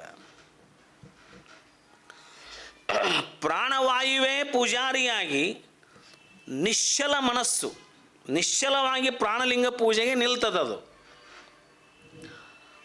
ತನ್ನಲ್ಲಿಯ ಪರಶಿವನುಂಟೆಂಬುದೇ ಸದ್ಭಾವ, ತನ್ನಲ್ಲಿಯೇ ಪರಶಿವ ಅದಾನಂತಕ್ಕಂಥ ಸದ್ಭಾವ, ಸೌರಭ ಸೂಸುವ ಪರಿಮಳದ ಪುಷ್ಪಮಾಲೆ ಕಟ್ಟಿ ನವದ್ವಾರವುಳ್ಳ ದೇಹವೆಂಬ ಶಿವದೇವಾಲಯದಲ್ಲಿ ಮಧ್ಯಭಾಗದಲ್ಲಿ ಹೃದಯ ಕಮಲದಲ್ಲಿ ಅಭಿನ್ನ ಅನುಭವದ ಪೂಜೆ. ಅಭಿನ್ನ ಅನುಭವ ಪೂಜೆ ಅಂದರೆ ಇಲ್ಲಿ ದ್ವೈತ ಇಲ್ಲ, ಅದ್ವೈತದ ಪೂಜೆ, ಅಭಿನ್ನ ಅನುಭವದ ಪೂಜೆ. ಲಿಂಗವೇ ಪ್ರಾಣ, ಪ್ರಾಣವೇ ಲಿಂಗವಾಗಿ ನಿಂತಂಥ ಪೂಜೆ, ಅದು ನಿರಂತರವಾಗಿ ನಡೀತಕ್ಕಂಥ ಸ್ಥಿತಿ. ಇಲ್ಲಿ ಚನ್ನಬಸವಣ್ಣವರು ತಮ್ಮ ಪದಮಂತ್ರ ಗೌಪ್ಯದಲ್ಲಿ ನವಲಿಂಗ ಪೂಜಾ ವಿಧಾನ ಸ್ಥಳ, ಇಲ್ಲಿ ಒಟ್ಟ ಶಿವಯೋಗ ಸ್ಥಾಪನಾ ಸ್ಥಳದ ಒಂದು ಪದ್ಯ, ಆನಂತರ ಪ್ರಾಣಲಿಂಗ ಪೂಜಾ ವಿಧಾನ ಸ್ಥಳದ ಮತ್ತೊಂದು ಪದ್ಯ, ನವಲಿಂಗ ಪೂಜಾ ವಿಧಾನ ಸ್ಥಳದ ಒಂದು ಪದ್ಯ, ಆನಂತರ ಪರತತ್ವಲಿಂಗ ಪ್ರಕಾಶ ಸ್ಥಳದ ಒಂದು ಪದ್ಯ, ತದನಂತರ ಬರ್ತಕ್ಕಂಥದ್ದು ಶಿವಾದ್ವೈತ ಶರಣ ಪ್ರಕಾಶ ಸ್ಥಳ ಅಂತಕ್ಕಂಥ ಮತ್ತೊಂದು ಪದ್ಯ, ಕೊನೆಗೆ ಮಹಾಲಿಂಗ ಐಕ್ಯ ಸ್ಥಳದ ಮತ್ತೊಂದು ಪದ್ಯ, ಅದರ ನಂತರ ಜ್ಞಾನಶೂನ್ಯ ಸ್ಥಳ ಅಂತಕ್ಕಂಥ ಸ್ಥಿತಿ ಮುಟ್ಟದಾಗ ಬರೆದಂಥ ಪದ್ಯ. ಇದು ಚನ್ನಬಸವಣ್ಣವರ ಪದಮಂತ್ರ ಗೋಪ್ಯದಲ್ಲಿ ಬರ್ತಕ್ಕಂಥ ಪದ್ಯಗಳು. ಇಲ್ಲಿ ನಾವು ನವದ್ವಾರ ಇರತಕ್ಕಂಥ ಶಿವ ದೇವಾಲಯ ಅಂತ ಹೇಳಿದ್ರಲ್ಲ, ಇಲ್ಲಿ ಬಂತು ನೋಡ್ರಿ. ಅದು ಏನು ಹೇಳಿದ್ರು ಅವರು? ನವಸೂತ್ರ ಪಟ್ಟಣದ ನವದ್ವಾರ ಬೀದಿಯೊಳು ನವನಾಳ ಬಾಗಿಲಿಗೆ ನವ ಕಳಶವು, ನವಲಿಂಗ ಸ್ಥಾವರಕ್ಕೆ ನವಪೂಜೆ ನವಧೂಪ, ನವದೀಪ ನವಮಂತ್ರ ನವಜಪಂ ಅಂತಕ್ಕಂಥ ಒಂದು ನುಡಿ, ಈ ಪದ್ಯದ ಒಂದು ನುಡಿ ಬರ್ತದೆ. ಮುಂದೆ 6 ನೆಲೆ ಮಂಟಪದ 3 ಕೋಣೆಗಳೊಳಗೆ ಬೇರೊಂದು ಸ್ಥಾನದಲ್ಲಿ ಲಿಂಗವಿಹುದು, 6 ನೆಲೆಯನ್ನು ಮೀರಿ 3 ಬಾಗಿಲ ಮುಚ್ಚಿ, ಮೇಲೆ ಕಂಡೆನು ಮಹಾಘನ ಲಿಂಗವ, ಬ್ರಹ್ಮಸೂತ್ರವ ಬಲಿದು ವರ್ಮಾದಿ ವರ್ಮದಲ್ಲಿ ಕರ್ಮವನ್ನು ಹರಿದು ನಿರ್ಮಯನಾದೇನೋ ಅಂತ. ಇದು ಭಾಳ ಅದ್ಭುತವಾಗಿರ್ತಕ್ಕಂಥ, ಭಾಳ ಪ್ರಸಿದ್ಧಿ ಪಡೆದಂಥ ಪದ್ಯವೂ ಹೌದಿದು. ಭಾಳ ಜನ ಇದನ್ನು ಹಾಡ್ತಾರೆ. ನೋಡೋಣ. ಇದು ಒಂದು ವಚನ ಈ ರೀತಿ ಬಂದರೆ, ಇನ್ನೊಂದು ವಚನ ಬರ್ತದೆ, ಕಂಗಳ ಬೆಳಗ ಕಲ್ಪಿಸಬಾರದು. ಅಂದರೆ ಕಣ್ಣು ಕಂಡಂಥ ಆ ಬೆಳಕೇನಿದಲ್ಲ, ಪ್ರಾಣಲಿಂಗ ಸ್ಥಿತಿಯಲ್ಲಿ ಇರ್ತಕ್ಕಂಥ ಸಾಧಕ ಕಂಡಂಥ ಬೆಳಕೇನೈತಲ್ಲ, ಅದನ್ನು ಕಲ್ಪಿಸಲಿಕ್ಕೆ ಅಸಾಧ್ಯ. You cannot imagine that light. ಕರ್ಣದ ನಾದವ ವರ್ಣಿಸಬಾರದು. ಕಿವಿ ಎಂದೂ ಕೇಳಲರಿಯದಂಥ ನಾದವನ್ನು ಆ ಪ್ರಾಣಲಿಂಗ ಸ್ಥಿತಿಯಲ್ಲಿ ಕೂತಾಗ ಕೇಳ್ತೈತೆ, ಓಂಕಾರ ನಾದವನ್ನು ಕೇಳ್ತದೆ. ಜಿಹ್ವೆ ರುಚಿಗೆ ಪ್ರತಿ ಇಲ್ಲವೆಂದೆತ್ತು. ನಾಲಿಗೆ ರುಚಿಸುವ ರುಚಿ ಈ ಮುಂಚೆ ಅದನ್ನು ಆ ರುಚಿಯನ್ನು ಎಂದೂ ಕಂಡಿರಲಿಲ್ಲ. ಅಂಥ ರುಚಿಯನ್ನು ಅದು ಕಾಣ್ತಿತ್ತು. ಅಮೃತ ರಸ ಏನು ಬರ್ತೈತಲ್ಲ ಶಿವಯೋಗ ಸ್ಥಿತಿಯಲ್ಲಿ ಇದ್ದಾಗ, ಆ ರಸದ ರುಚಿಯನ್ನು ಈ ಭೌತಿಕ ಪ್ರಪಂಚದಲ್ಲಿ ನಾವು ಎಂದೂ ಕಾಣಲಿಕ್ಕೆ, ಅದರಲ್ಲಿಯೂ ಕಾಣಲಿಕ್ಕೆ ನೋಡಲಿಕ್ಕೆ ಆಗೋದಿಲ್ಲ ಅಂತ. ಮತಿಗೆ ಮಹಾಘನವಪ್ಪ ಸುಷುಮ್ನ ನಾಳದ ಸುಯಿದಾನವ ಪ್ರಮಾಣಿಸಬಾರದು. ಅದಕ್ಕೂ ಇದನ್ನು ಪ್ರಮಾಣ ಮಾಡಲಿಕ್ಕೆ ಸಾಧ್ಯ ಇಲ್ಲ. ಈ ಯೋಗವನ್ನು ಎದಕ್ಕೂ ಪ್ರಮಾಣಿಸಲಿಕ್ಕೆ ಸಾಧ್ಯ ಇಲ್ಲ ಅಂತಕ್ಕಂಥದ್ದು. ಅಣುರೇಣು ತೃಣಕಾಷ್ಠದೊಳಗೆ ಸೂಕ್ಷ್ಮ ನಕ್ಷಯನಿಂದ ನಿರಾಳ ಗುಹೇಶ್ವರ. ಇದು ಎರಡನೇ ದೃಷ್ಟಿ. ಮನ ಪ್ರಾಣ ಏಕ ಮಾಡಿ ಭ್ರೂಮಧ್ಯದಲ್ಲಿ ಸ್ಥಿರಗೊಳಿಸಿದ ಆ ಸಾಧಕ, ಪ್ರಾಣಲಿಂಗಾರ್ಚನೆ ಮಾಡುವ ಸಾಧಕನಿಗೆ ಆ ಪ್ರಾಣಲಿಂಗದ ಪ್ರಚಂಡ ಪ್ರಭೆ ಕಾಣಿಸ್ತದ ಒಳಗೆ. ಆ ಎಂಥ ಪ್ರಭೆ ಅಂತಂದ್ರೆ ಅದು ಮಾತು ಮನಗಳಿಂದ ತತ್ತ ಮೀರಿದ ಸಾತಿಶೇದ ನಿರುಪಾದಿಕ ನಿರ್ಮಲ ಜ್ಯೋತಿ. ಜ್ಯೋತಿ ಬೆಳಗುತ್ತಿದೆ, ವಿಮಲ ಪರಂ ಜ್ಯೋತಿ ಬೆಳಗುತ್ತಿದೆ. ಮಾತು ಮನಗಳಿಂದ ತತ್ತ ಮೀರಿದೆ. ಇದು ಹೇಳಕ್ಕೆ ಬರೋಲ್ದವರಿಗೆ, ಇದನ್ನು ಕಲ್ಪನೆಯೂ ಮಾಡಕ್ಕೆ ಬರಂಗಿಲ್ಲ ಅಂತ ಹೇಳ್ಯಾರಲಿಲ್ಲ ಅವರು. ಅದೇ ಮಾತು ಮನಗಳಿಂದ ತತ್ತ ಮೀರಿದ ಸಾತಿಶಯ ನಿರುಪಾದಿಕ ನಿರ್ಮಲ. ಈ ರೀತಿಯಾಗಿರ್ತಕ್ಕಂಥ ಬೆಳಕನ್ನು ಒಳಗೆ ಕಾಣಲಿಕ್ಕೆ ಸಾಧ್ಯ. ಪ್ರಾಣಲಿಂಗ ಸ್ಥಿತಿಯಲ್ಲಿರ್ತಕ್ಕಂಥ ಸಾಧಕನಿಗೆ ಆಗ್ತಕ್ಕಂಥ ಅನುಭವವನ್ನು ಪ್ರಭುದೇವರು ಹೇಳ್ತಾರೆ ಇಲ್ಲಿ. ನಾವು ಆ ಮಟ್ಟಕ್ಕೆ ಮುಟ್ಲಿಕ್ಕೆ ಸಾಧ್ಯನಾ ಪ್ರಶ್ನೆ ಮಾಡ್ಕೊಳ್ಳೋಣ. ಬಟ್ ತಿಳ್ಕೊಳ್ಳಿಕ್ಕೇನು ಖರ್ಚಾಗೋದಿಲ್ಲ, ಸಾಧಿಸೋಕ್ಕೂ ಏನು ಕಷ್ಟ ಇಲ್ಲ. ಏನು ವಯಸ್ಸಾಗ್ಬಿಟ್ಟದ, ಇನ್ನೇನು ಸಾಧಿಸೋದು? ಇದನ್ನು ಸಾಧಿಸ್ಲಿಕ್ಕೆ ವಯಸ್ಸು ಅವಶ್ಯಕತೆ ಇಲ್ಲ. ಏನು ಮುಗಿದು ಹೋತು ನಮ್ದು, ಇನ್ನೇನು ವಯಸ್ಸಾಯ್ತು 50 ಏನು ಇದೇನು ವಿದ್ಯುತ್ ಕನೆಕ್ಷನಿಗೆ ಎಷ್ಟೊತ್ತು ಬೇಕು ಸಮಯ? ಬಂತು ಹರಿತಂದ್ರೆ ಮುಗಿದೋದು, ಪಟ್ನ 1 ಸೆಕೆಂಡ್ನಲ್ಲಿ ಹತ್ತಿ ಬಿಡೋದತ್ತು. ಇವ್ಯಾವ ಅಸಾಧ್ಯದ ಮಾತುಗಳಲ್ಲ ಇವು. ಕರ್ಣನಾದವ ವರ್ಣಿಸಬಾರದು. ಸೋಹಂಭಾವ ಒಳೆದು ಓಂಕಾರ ಪ್ರಣವ ನಿಂತಾಗ ಆ ಘೋಷ ಏನಿದೆಲ್ಲ, ಆ ದಶವಿಧ ಘೋಷ, ದಶವಿಧ ನಾದ ಒಳಗೆ ಬರ್ತದಂತ, ದಶವಿಧ ನಾದ ಬರ್ತದಂತ. ಆ ನಾದ ಕೇಳಲಿಕ್ಕೆ ಪ್ರಾರಂಭ ಆಗ್ತದೆ ಪ್ರಾಣಲಿಂಗ ಸ್ಥಿತಿಯಲ್ಲಿರ್ತಕ್ಕಂಥ ಶರಣನಿಗೆ. ಆ ನಾದ ಘೋಷಣೆ ವರ್ಣಿಸಲು ಅಸಾಧ್ಯ. ಆ ಸಮಾಧಿ ಸ್ಥಿತಿಯಲ್ಲಿ ಹೊರಗೆ ಬಂದ ಮೇಲೆ ಆ ಸಾಧಕನ ಕೇಳಿದ್ರೆ ಏನು ನಾದ ಕೇಳ್ತಂದ್ರೆ ಅದನ್ನು ಹೇಳಕ್ಕೆ ಬರೋದಿಲ್ಲ. ಎಂಥ ಪ್ರಭೆ ಇತ್ತಂದ್ರೆ ಅದನ್ನು ಹೇಳಕ್ಕೆ ಬರೋದಿಲ್ಲ. ಪ್ರಭೆ ಇತ್ತು ಅಷ್ಟೆ. ಎಂಥ ಪ್ರಭೆ ಇತ್ತು, ಎಂಥದೈತಂತ ಈ ಹೊರಗಿನ ಜಗತ್ತಿಗೆ ಹಿಂಗಿತ್ತಂತ ಹೇಳ್ಬೇಕಂದ್ರೆ ಅದು ಹಂಗಿಲ್ಲಲ್ಲ, ಅದನ್ನು ಮೀರಿ ಐತದು. ಮತ್ತು ಕಾಣಲಾರ್ದವಂಗೆ ಹೆಂಗೆ ಹೇಳೋದು ಅದನ್ನು? ಇದ್ರಂಗಿತ್ತಂತ ಅವನು ಕಾಣಬೇಕ, ಅವನು ಕೇಳ್ಬೇಕಂದ್ರೆ ಅವನು ಕಾಣಬೇಕು ಅದನ್ನು ಅಷ್ಟೇ. ಜೀವೆಯ ರುಚಿಗೆ ಪ್ರತಿ ಇಲ್ಲವಾಯಿತು. ಆ ರುಚಿ ಏನೈತಲ್ಲದು ಸುಷುಮ್ನ ನಾಳದ ಮೂಲಕ ಸಹಸ್ರಾರವಿಂದ ಸೋರು. ನೋಡ್ರಿ, ಆ ಅಮೃತ ರಸ, ಪರಮಾನಂದದ ರಸರುಚಿ ಈ ಪ್ರಪಂಚದ ಯಾವ ರುಚಿಗೂ ಹೋಲಿಸಲಿಕ್ಕೆ ಸಾಧ್ಯವಿಲ್ಲ. ಅದನ್ನು ಅನುಭವಿಸೇ ನೋಡ್ಬೇಕು ನಾವು ಅಂತಕ್ಕ. ಮಾನವನ ಮತಿಗೆ ಘನಮನವೆನಿಸುವ ಸುಷುಮ್ನ ನಾಡಿ ಪ್ರವೇಶದೊಂದೊಗವ ಪರಿಪೂರ್ಣ ಶಾಂತಿಗೆ ಮತ್ತಾವ ಸುಖವೂ ಸಾಟಿ ಇಲ್ಲ. ಪರಿಪೂರ್ಣ ಸುಯಿದಾನ ಅಂದರೆ ಪರಿಪೂರ್ಣವಾಗಿರ್ತಕ್ಕಂಥ ಶಾಂತಿ, ಸಮಾಧಾನ ಅಂತ ನಾವು ಕರಿತೇವೆ. ಇದು ಪ್ರಾಣಲಿಂಗ ಸ್ಥಿತಿಯಲ್ಲಿ ಆಗ್ತಕ್ಕಂಥ ಅನುಭವ. 3ನೇ ವಚನ. ಕಂಗಳಾಲಿಯ ಕರಿಯ ನಾಳದಲ್ಲಿ. ಕಂಗಳಾಲಿಯ, ಆಲಿ ಅಂದ್ರೆ ರೆಪ್ಪೆ ಅಂತೂ ಕರಿತೇವೆ, ಒಳಗಿನ ಗುಡ್ಡೆ ಅಂತೂ ಕರಿತೇವೆ, ಕಪ್ಪನ ಗುಡ್ಡೆ. ಕಂಗಳಾಲಿಯ ಕರಿಯ ನಾಳದಲ್ಲಿ ಈರೇಳು ಭವನ ಅಡಗಿ ಹೋದು. ಈರೇಳು ಅಂದರೆ 14 ಭವನ. ಈರೇಳು ಅಂದರೆ 2 7 ಅಂದರೆ 14. 5 ಅಂದರೆ 10. ಈರೇಳು ಅಂದರೆ 14. ನಾಟಕ ನಟಿಸಿತ್ತು ಹೇಳ್ತಾರೆ ಇಲ್ಲಿ. ಕಂಗಳಾಲಿಯ ಕರಿಯ ನಾಳದಲ್ಲಿ ಈರೇಳು ಭವನ ಅಡಗಿ ಹೋದು. ನೋಡ್ರಿ, ಪ್ರಾಣಲಿಂಗ ಸ್ಥಿತಿಯಲ್ಲಿ ಮುಟ್ಟಿದಂಥ ಯೋಗಿ ಇದೆಲ್ಲವನ್ನು ಇಲ್ಲೇ ಕುಂತಲ್ಲೇ ಹೇಳ್ತಾನೆ, ಏನೈತಿ ಎಂತೈತಿ ಅಂತ. ಯಾಕೆ ಶರಣರು ತಮ್ಮ ವಚನದಲ್ಲಿ ಬ್ರಹ್ಮಾಂಡದ ರಹಸ್ಯವನ್ನು ಬಿಚ್ಚಿಟ್ಟಾರ. ಬ್ರಹ್ಮಾಂಡದ ರಹಸ್ಯವನ್ನು ಬಿಚ್ಚಿಟ್ರು ಶರಣರು. ಯಾಕಂದ್ರೆ ಆ ಪ್ರಾಣಲಿಂಗ ಸ್ಥಿತಿಯಲ್ಲಿ ಅದು ಅರಿವಾಗ್ತದ, ಅದು ತೋರಿಗೊಡ್ದತ್ತದು. ಈರೇಳು ಭವನ ಅಡಗಿ ಹೋದು. ನಾಟಕ ನಟಿಸಿತ್ತು ಆಡುವ ಸೂತ್ರದ ಪರಿಯ ನೋಡ. ಗುಹೇಶ್ವರ ನಿರಾಳ ಚೈತನ್ಯನವನು.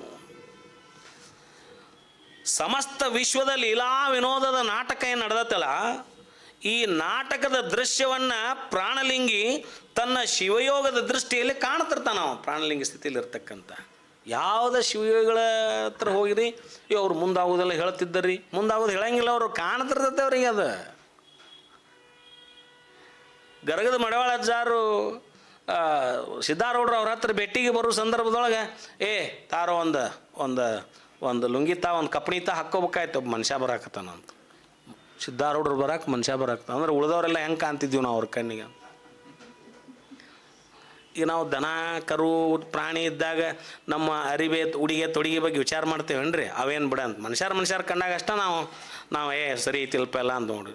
ಯಾವ ಪ್ರಾಣಿಗಳು ಕಂಡಾಗ ಹಂಗೆ ನಾವು ನೋಡ್ತೇವೆ, ಇಲ್ಲಿ ಪ್ರಾಣಿಗಳು ಅವಕ್ಕೆ ಅರಿವಿಗೆ ಬರಂಗಿಲ್ಲ ಅಂತ ತಿಳ್ಕೊಂಡು ಹಂಗೆ ಮಹಾತ್ಮರ ಕಂಡಾಗ ನಾವೆಲ್ಲ ಪ್ರಾಣಿಗಳು. ಹಂಗಾಗಿ ನಾವು ಹೆಂಗಿದ್ರು ಅವ್ರು ಬಡವಾಳ ಅಜ್ಜಾರು ಹೆಂಗೆ ಬೇಕಾದ ಮಠದಾಗ ಅವ್ರೇನು ತಲೆ ಕೆಡಿಸ್ಕೊಂಡು ಯಾರು ಬಂದರು ಅವ್ರು ಹೆಂಗೆ ಇರ್ತಿದ್ರು ಅವರು ಬರಿ ಮೇಲೆ ಇದ್ಬಿಡ್ತಿದ್ರು. ಯಾರು ಬಂದರು ಅವ್ರಿಗೇನು ಈ ಕಡೆ ಸಿದ್ಧಾರೂಢರು ಬರ್ತಾರ ಅನ್ನೋದ್ಲೆ ಒಬ್ಬ ಮನುಷ್ಯ ಬರಾಕ್ತಾನೆ, ಕಪ್ಪಣಿ ತೊಗೊಂಬರಿಪ್ಪ ಅಂದರು. ಬರೋದು ಗೊತ್ತಿತ್ತು ಅವ್ರಿಗೆ, ಮಹಾತ್ಮರು ತಮ್ಮ ಲೆವೆಲ್ನಾಗ ಕನೆಕ್ಷನ್ ಇದ್ದು ಅವ್ರಿಗೆ ಬರ್ತಾರ ಹೋಗ್ತಾರ. ಇದು ಹೆಂಗೆ ಸಾಧ್ಯ ಅಂದ್ರೆ ಹಿಂಗೆ ಸಾಧ್ಯ. ಇದು ಪ್ರಾಣಲಿಂಗ ಸ್ಥಿತಿಯಲ್ಲಿರ್ತಕ್ಕಂಥ ಯೋಗಿಗಳು ಶಿವಯೋಗ ಮಂದಿರವನ್ನು ಸ್ಥಳ ಗುರುತು ಮಾಡಲಿಕ್ಕೆ ಹಾನಗಲ್ ಕುಮಾರ ಶಿವಯೋಗಿಗಳು ಅವರ ಮಹಾ ತಪಸ್ವಿಗಳಿದ್ರು, ಅವರ ಗುರುತು ಮಾಡ್ಬೋದಿತ್ತಲ್ಲ, ಹೇಳಿಲ್ಲ ಅವರು. ಚಿತ್ರಿ ವಿಜಯಮಾಂತೇಶ್ವರಿ ಹೇಳ್ತಾರೆ ಅವರು, ಅಪ್ಪ ಅವರೇ ನೀವು ಸ್ಥಳ ನಿಗದಿ ಮಾಡಿರಿ, ಶಿವಯೋಗ ಮಂದಿರ ಕಟ್ಟಬೇಕಾಗೈತೆ, ನೀವು ಸ್ಥಳ ನಿಗದಿ ಮಾಡಿರಿ ಅಂದ್ರೆ ಅವರು ತಮ್ಮ ಮೇಲೆ ಹಾಕ್ಕೊಳ್ಳಿಲ್ಲ. ಆ ಒಂದು ಮಠದಲ್ಲಿ ಒಂದು ವಿಜಯ ಮಹಾಂತಮ್ಮ ಅಂತ ಆ ಗೋವಿತ್ತು. ವಿಜಯ ಮಹಾಂತಮ್ಮಗೆ ಹೇಳಿದ್ರು ಅವ್ರು ನಡಿಯುವ ಏನೈತೆ ಅಂತ. ವಿಜಯ ಮಹಾಂತಮ್ಮ ನಡೆಸ್ಲಿಕ್ಕೆ ಮೂಲ ಕಾರಣಕರ್ತರು ವಿಜಯ ಮಹಾಂತೇಶ್ವರ ಇರ್ತಾರೆ. ಅದಕ್ಕೆ ಅವ್ರು ತಮ್ಮ ಮೇಲೆ ಹಾಕ್ಕೊಳ್ಳಿಲ್ಲ, ವಿಜಯ ಮಹಾಂತನ ಮೇಲೆ ಹಾಕ್ಕೊಂಡ್ರು. ಅದು ನಡೀತು ಯಾವುದೋ ಒಂದು ದಟ್ಟ ಅಡವಿಯಲ್ಲಿ ಹೋಗಿ ನಿಂತದು.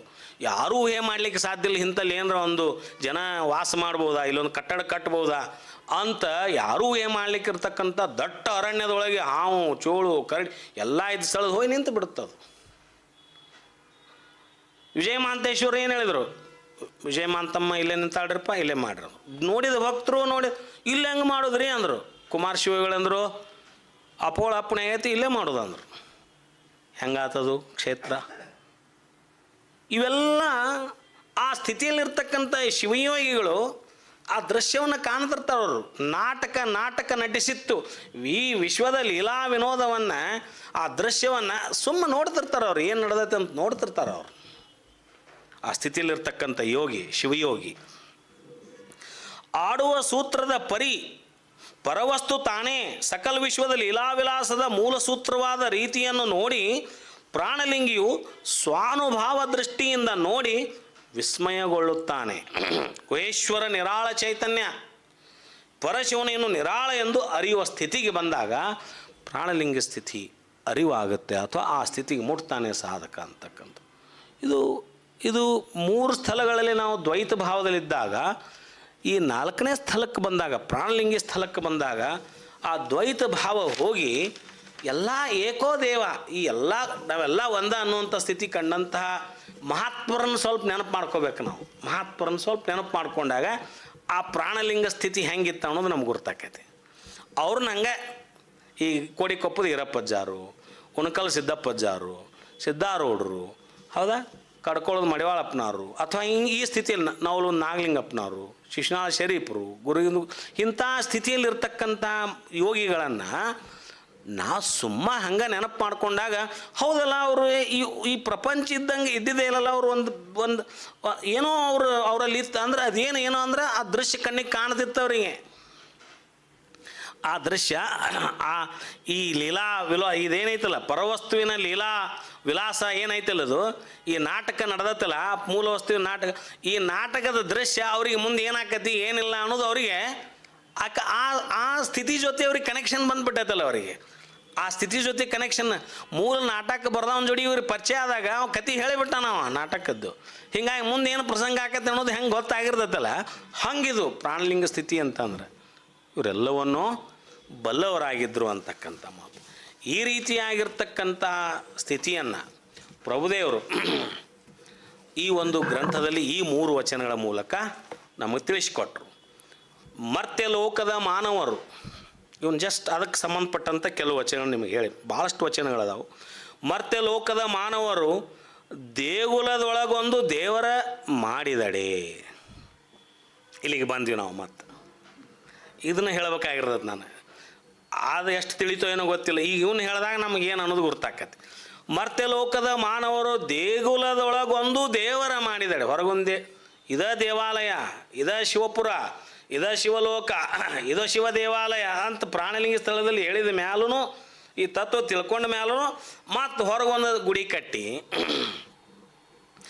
ಆ ಗುಡಿಯೊಳಗೊಂದು ದೇವ್ರನ್ನಿಟ್ಟು ನೋಡ್ರಿ, ದೇಗುಲದೊಳಗೊಂದು ದೇವರ ಮಾಡಿದಡೆ ಆನು ಬೆರಗಾದೆನು. ಯಾರು? ಪ್ರಭುದೇವರು ಹೇಳಿದರು.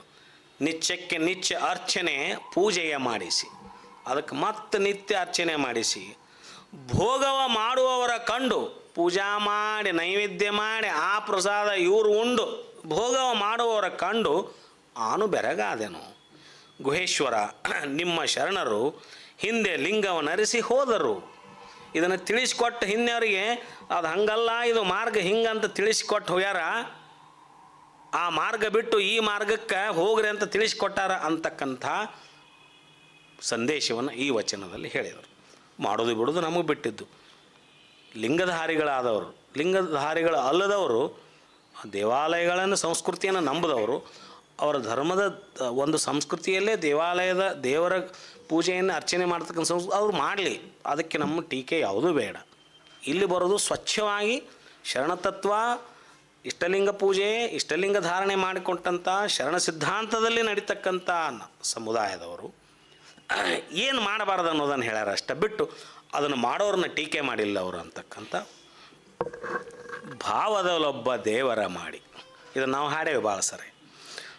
ಮನದಲ್ಲೊಂದು ಭಕ್ತಿಯ ಮಾಡಿ, ಕಾಯದ ಕೈಯಲ್ಲಿ ಕಾರ್ಯ ಉಂಟೆ, ವಾಯಕ್ಕೆ ಬಳಲುವರು ನೋಡ, ಎತ್ತನೇರಿ ಎತ್ತ ನರಸುವರು, ಎತ್ತ ಹೋದರಯ್ಯ ಗುಹೇಶ್ವರ.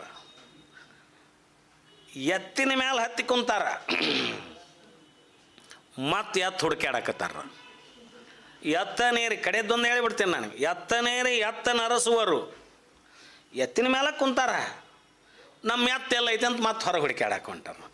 ಎತ್ತ ನೇರಿ ಎತ್ತ ನರಸುವರು, ಎತ್ತ ಹೋದರಯ್ಯ. ಎಲ್ಲಿಗೆ ಹೋದ್ರಿ ಇವ್ರು? ಮುಂದೆ ಏನಾದ್ರಿ ಇವ್ರ ಸ್ಥಿತಿ ಏನಾಯ್ತು? ಕೈವಲ್ಯ ಸ್ಥಿತಿಗೆ ಬಂದರೋ ಹೆಂಗೋ? ಪರಬ್ರಹ್ಮನ ಸ್ಥಿತಿ ಮುಟ್ಟಿದ್ರೋ ಹೆಂಗೋ? ಮುಟ್ಟಕ್ಕೆ ಸಾಧ್ಯ ಇಲ್ಲ. ಎತ್ತ ನೇರಿ ಎತ್ತ ನರಸುವರು, ಎತ್ತ ಹೋದರಯ್ಯ. ಅದನ್ನು ನಾವು ಉತ್ತರ ಕಂಡುಕೋಬೇಕಾಗತ್ತೆ. ಮುಂದೆ ಅಂಗದ ಕೈಯಲ್ಲಿ ಲಿಂಗ, ಮನದ ಕೈಯಲ್ಲಿ ಸಂಸಾರ. ನಮ್ಮ ಸ್ಥಿತಿ ಇದು.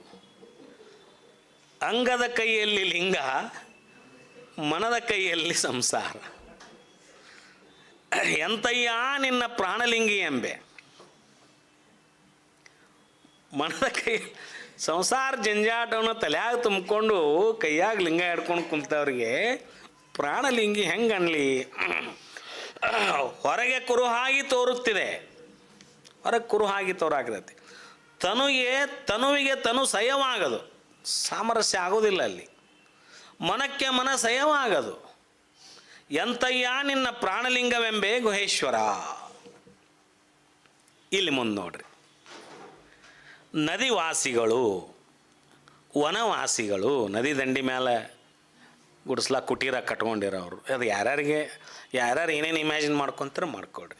ನದಿವಾಸಿಗಳು, ವನವಾಸಿಗಳು, ಗಿರಿವಾಸಿಗಳು, ಕಾಡಿನಲ್ಲಿರೋರು, ನದಿ ದಂಡಿ ಮೇಲಿರೋರು, ಬೆಟ್ಟದ ಮೇಲಿರೋರು, ಗುಹೆವಾಸಿಗಳು, ಗುಹೆದಾಗ ಕುಂತು ತಪಸ್ಸು ಮಾಡೋರು. ಇಂದ್ರಿಯ ಭಯಗಂಜಿ, ಇಂದ್ರಿಯದ ಭಯಗಳಿಗೆ ಅಂಜಿ ಅವ್ರು ಊರು ಬಿಟ್ಟು ಹೋಗ್ಬಿಟ್ರು. ಬ್ಯಾಡ ತೆಗಿಯಪ್ಪ, ಇಲ್ಲಿದ್ರೆ ನಮ್ಮ ದಾರಿಗೆ ತಪ್ಪಿತ್ತಂತ ಹೋದ್ರು. ಇಂದ್ರಿಯ ಭಯಗಂಜಿ ಕಂದ ಮೂಲಂಗಳ ಭಕ್ಷಿಸುವ ಕಾನನದ ಮರುಳುಗಳೆಲ್ಲ ಅವರಿಗೆ ಕಾನನದ ಮರುಳುಗಳು ಅಂತ ಕರೆದ್ರು ಅವರಿಗೆ. ಲಿಂಗಪ್ರಾಣಿ, ಅಂಥ ಲಿಂಗಪ್ರಾಣಿಗಳಿಗೆ ಪ್ರಾಣಲಿಂಗ ಸಂಬಂಧಿಗಳಾದ ಪರಶಿವ ಯೋಗಿಗಳಿಗೆ ಸರಿಯೇ ಈ ಭ್ರಾಂತರೆಲ್ಲ.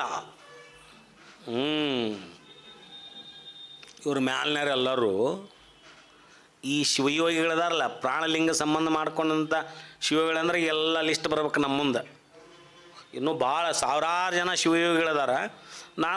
ನನಗೆ ಹೇಳುವ ಆತ್ನಾಗ ನನಗೆ ಯಾರು ನೆನಪಕ್ಕರ ಹೇಳ್ತಿರ್ತೀನಿ. ಹೊಳ್ಳಬಳ ನಂಗೆ ಬಾಯಿಗೆ ಬರೋದು ಅತ್ರಿ ಮುರುಗೇಂದ್ರ ಶಿವಗಳು, ತೋಂಡ ಸಿದ್ಧಲಿಂಗೇತಿಗಳು 12ನೇ ಶತಮಾನದಾಗ ಎಲ್ಲರೂ ಇದ್ದರು. ತದನಂತರದಲ್ಲಿ ನಾ ಹೇಳಾಕತ್ತಿದ್ದು ಹಾನಗಲ್ ಕುಮಾರ ಶಿವಯೋಗಿಗಳು, ವಿಜಯ ಮಹಾಂತೇಶ್ವರರು, ಈ ಕಡೆ ಬಂದರೆ ಸಿದ್ಧಾರೂಢರು, ಇವರೆಲ್ಲ ಈ ಲಿಸ್ಟ್ ಬರ್ಬೇಕು ನಮ್ಮ ಕಣ್ಣು ಮುಂದೆ ಶಿವಯೋಗಿಗಳು ಅಂದಾಗ.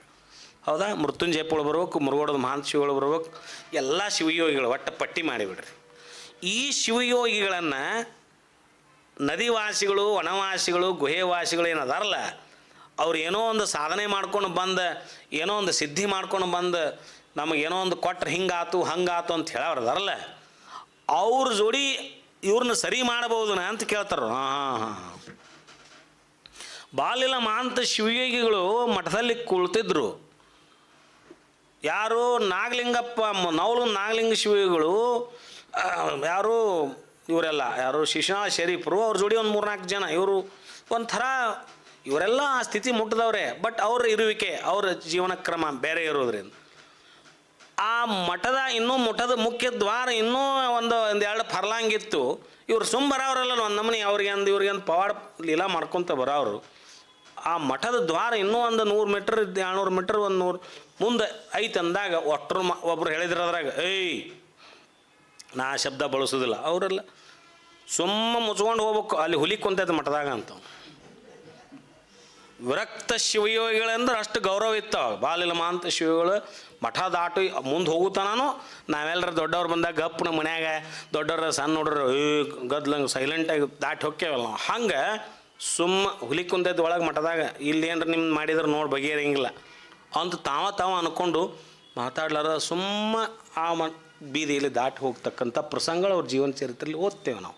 ಅಂಥ ಶಿವಯೋಗಿಗಳು ಇವರನ್ನು ಇಂಥ ವನವಾಸಿಗಳು, ಗುಹೆವಾಸಿಗಳು, ನದಿವಾಸಿಗಳು ಏನದಾರಲ್ಲ, ಇಂಥ ಸ್ವಲ್ಪ ಸಿದ್ಧಿಯನ್ನು ಮಾಡ್ಕೊಂಡು ಬಂದಂಥವ್ರು ಏನದಾರಲ್ಲ, ಇವ್ರ ಜೋಡಿ ಇವ್ರನ್ನ ಹೋಲ್ಸಾಕಾಕತ್ತೀನಿ ಅಂತ ಕೇಳ್ತಾರೆ ಅವ್ರು. ಆಗೋದಿಲ್ಲ. ಪ್ರಾಣಲಿಂಗ ಸಂಬಂಧಿಗಳಾದ ಪರಶಿವ ಯೋಗಿಗಳಿಗೆ ಸರಿಯೇ ಈ ಭ್ರಾಂತರೆಲ್ಲ. ಇದು ಕಾರಣ ನಿಮ್ಮ ಶರಣರು ಅಂಗಪ್ರಾಣ ಇಂದ್ರಿಯಗಳೆಲ್ಲವೂ ಲಿಂಗ ನಿವಾಸಿಗಳಾಗಿ ಲಿಂಗದೊಳಡಗಿದ ಲಿಂಗ ಗ್ರಾಹಕರು ನೋಡ ಮಹಾಲಿಂಗ ಗುರು ಶಿವಸಿದ್ದೇಶ್ವರ ಪ್ರಭುವೇ. ಇದು ತೋಂಟದ ಸಿದ್ಧಲಿಂಗೇಶ್ವರ ವಚನ.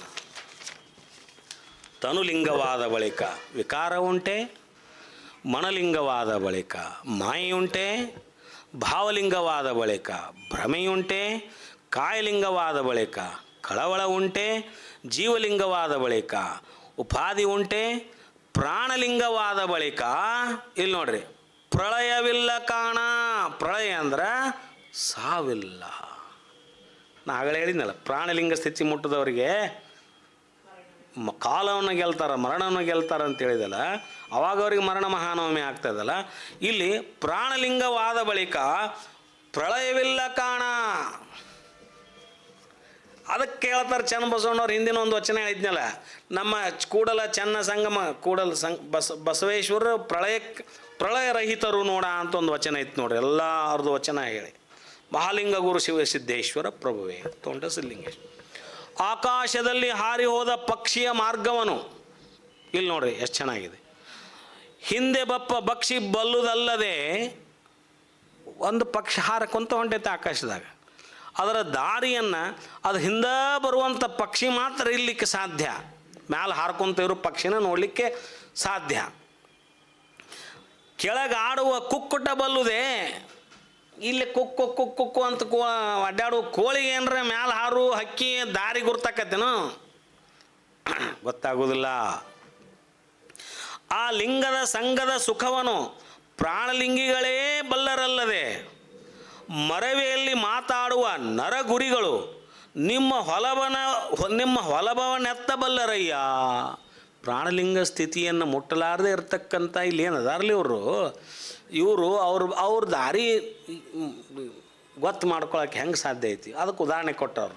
ನೆಲದ ಮೇಲೆ ಅಡ್ಡಾಡೋ ಕೋಳಿ ಅಲ್ಲಿ ಆಕಾಶದಲ್ಲಿ ಹಾರೋ ಪಕ್ಷಿಯ ಮಾರ್ಗವನ್ನು ಅರಿಲಿಕ್ಕೆ ಏನಾದ್ರು ಸಾಧ್ಯ ಐತನು.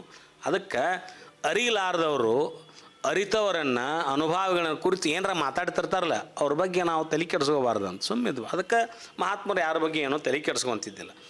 ನಿಮ್ಮ ಹೊಲಭವನೆತ್ತಬಲ್ಲರಯ್ಯ ಗುಹೇಶ್ವರ ಪ್ರಿಯ ನಿರಾಳಲಿಂಗ. ಇವರು ಬಸವೋತ್ತರ ಯುಗದ ಒಬ್ಬ ಶರಣರು ಬರ್ತಾರೆ. ಯಾರಂದ್ರೆ ಗುಹೇಶ್ವರಯ್ಯನವರು ಅಂತ ಒಬ್ಬರು ಶರಣರು ಬರ್ತಾರೆ. ಬಸವ 12ನೇ ಶತಮಾನ ಶರಣರಲ್ಲ, ತದನಂತರ ತೋಂಟದ ಸಿದ್ಧಲಿಂಗೈತಿಗಳು ಬರೋ ಕಾಲದಲ್ಲಿ ಬರ್ತಕ್ಕಂಥ ಶರಣರು ಹೇಳಿದ ಮಾತು. ಇನ್ನು ಬಸವಣ್ಣವ್ರು ಏನು ಹೇಳಿದರು? 1 ನಿಮಿಷ, 2 ನಿಮಿಷ. ನಿನ್ನ ನಾನರಿಯದ ಮುನ್ನ ನೀನೆಲ್ಲಿದ್ದೆ, ಎನ್ನೊಳಗಿದ್ದು ನಿನ್ನ ತೋರಲಿಕ್ಕೆ ನೀನೇ ರೂಪ ಅದೆ. ನೀ ಎಲ್ಲಿ ಹೊರಗಿದ್ದಿದ್ದಿಲ್ಲಪ್ಪ, ನೀನ ಒಳಗೆ ನನಗೆ ತೋರಿದಿ. ಇನ್ನು ಜಂಗಮವೇ ಲಿಂಗವೆಂದು ನಂಬಿದೆ ಕೂಡಲ ಸಂಗಮ ದೇವ. ಎಲ್ಲರ ಗಂಡರ ಪರ್ಯಂತಲ್ಲ ನೋಡವ್ವ, ನಮ್ಮ ನಲ್ಲ ಸುಳಿಯಲಿಲ್ಲ, ಸುಳಿದು ಸಿಂಗಾರವ ಮಾಡಲಿಲ್ಲ. ಕೂಡಲ ಸಂಗಮ ದೇವನು ತನ್ನೊಳಗೆ ಬೈಚಿಟ್ಟವನಾಗಿ, ಪ್ರಾಣಲಿಂಗ ಸ್ಥಿತಿಯಲ್ಲಿದ್ದಾಗ ಒಳಗೆ ನಡೀತಕ್ಕಂಥ ಸ್ಥಿತಿ ಅದು, ಸಮರಸದ ಸ್ಥಿತಿ. ಹೊರಗೆ ಬಂದು ಶೃಂಗಾರ ಮಾಡೋದಿಲ್ಲ ಅಂತಕ್ಕಂಥದ್ದು ಪ್ರಾಣಲಿಂಗ ಸ್ಥಿತಿಯ ಅತ್ಯಂತ ಉತ್ಕೃಷ್ಟವಾಗಿರ್ತಕ್ಕಂಥ ವಚನ. ನಾವು ಭಾಳ ಸರ ಹೇಳೇವಿ. ಏನಂದ್ರೆ, ಕಂಗಳು ತುಂಬಿದ ಬಳಿಕ ನೋಡಲಿಲ್ಲ, ಕಿವಿಗಳು ತುಂಬಿದ ಬಳಿಕ ಕೇಳಲಿಲ್ಲ. ಯಾಕಲ್ಲಿ ಪೂಜಕನೂ ಇಲ್ಲ, ಪೂಜಕ ವಸ್ತುನೂ ಇಲ್ಲ, ಅಲ್ಲಿ ದ್ವೈತ ಭಾವ ಇಲ್ಲ, ಅಲ್ಲಿ ಅದ್ವೈತ ಭಾವದಲ್ಲಿ ಇದ್ದಾಗ ನಾನೆಂಬೆ ನೀನೆಂಬೆ ಅಂತಕ್ಕಂಥ ಪ್ರಶ್ನೆ ಬಂದಾಗ, ನಾನು ಯಾರು ಗೊತ್ತಿಲ್ಲ ನೀನು ಯಾರು ಗೊತ್ತಿಲ್ಲ ಅಂತಕ್ಕಂಥ ಸ್ಥಿತಿ ಮುಟ್ಟಿದಾಗ, ಆ ಸಮಾಧಿ ಸ್ಥಿತಿಯನ್ನು ಮುಟ್ಟಿದಾಗ ಕಂಗಳು ತುಂಬಿದ ಬಳಿಕ ನೋಡಲಿಲ್ಲ. ಏನೂ ನೋಡಲಿಕ್ಕೆ, ಪ್ರಪಂಚದ ಹೊರಗಿನ ಜಗತ್ತನ್ನು ಏನು ನೋಡಲಿಕ್ಕೆ ಸಾಧ್ಯನೇ ಇಲ್ಲ.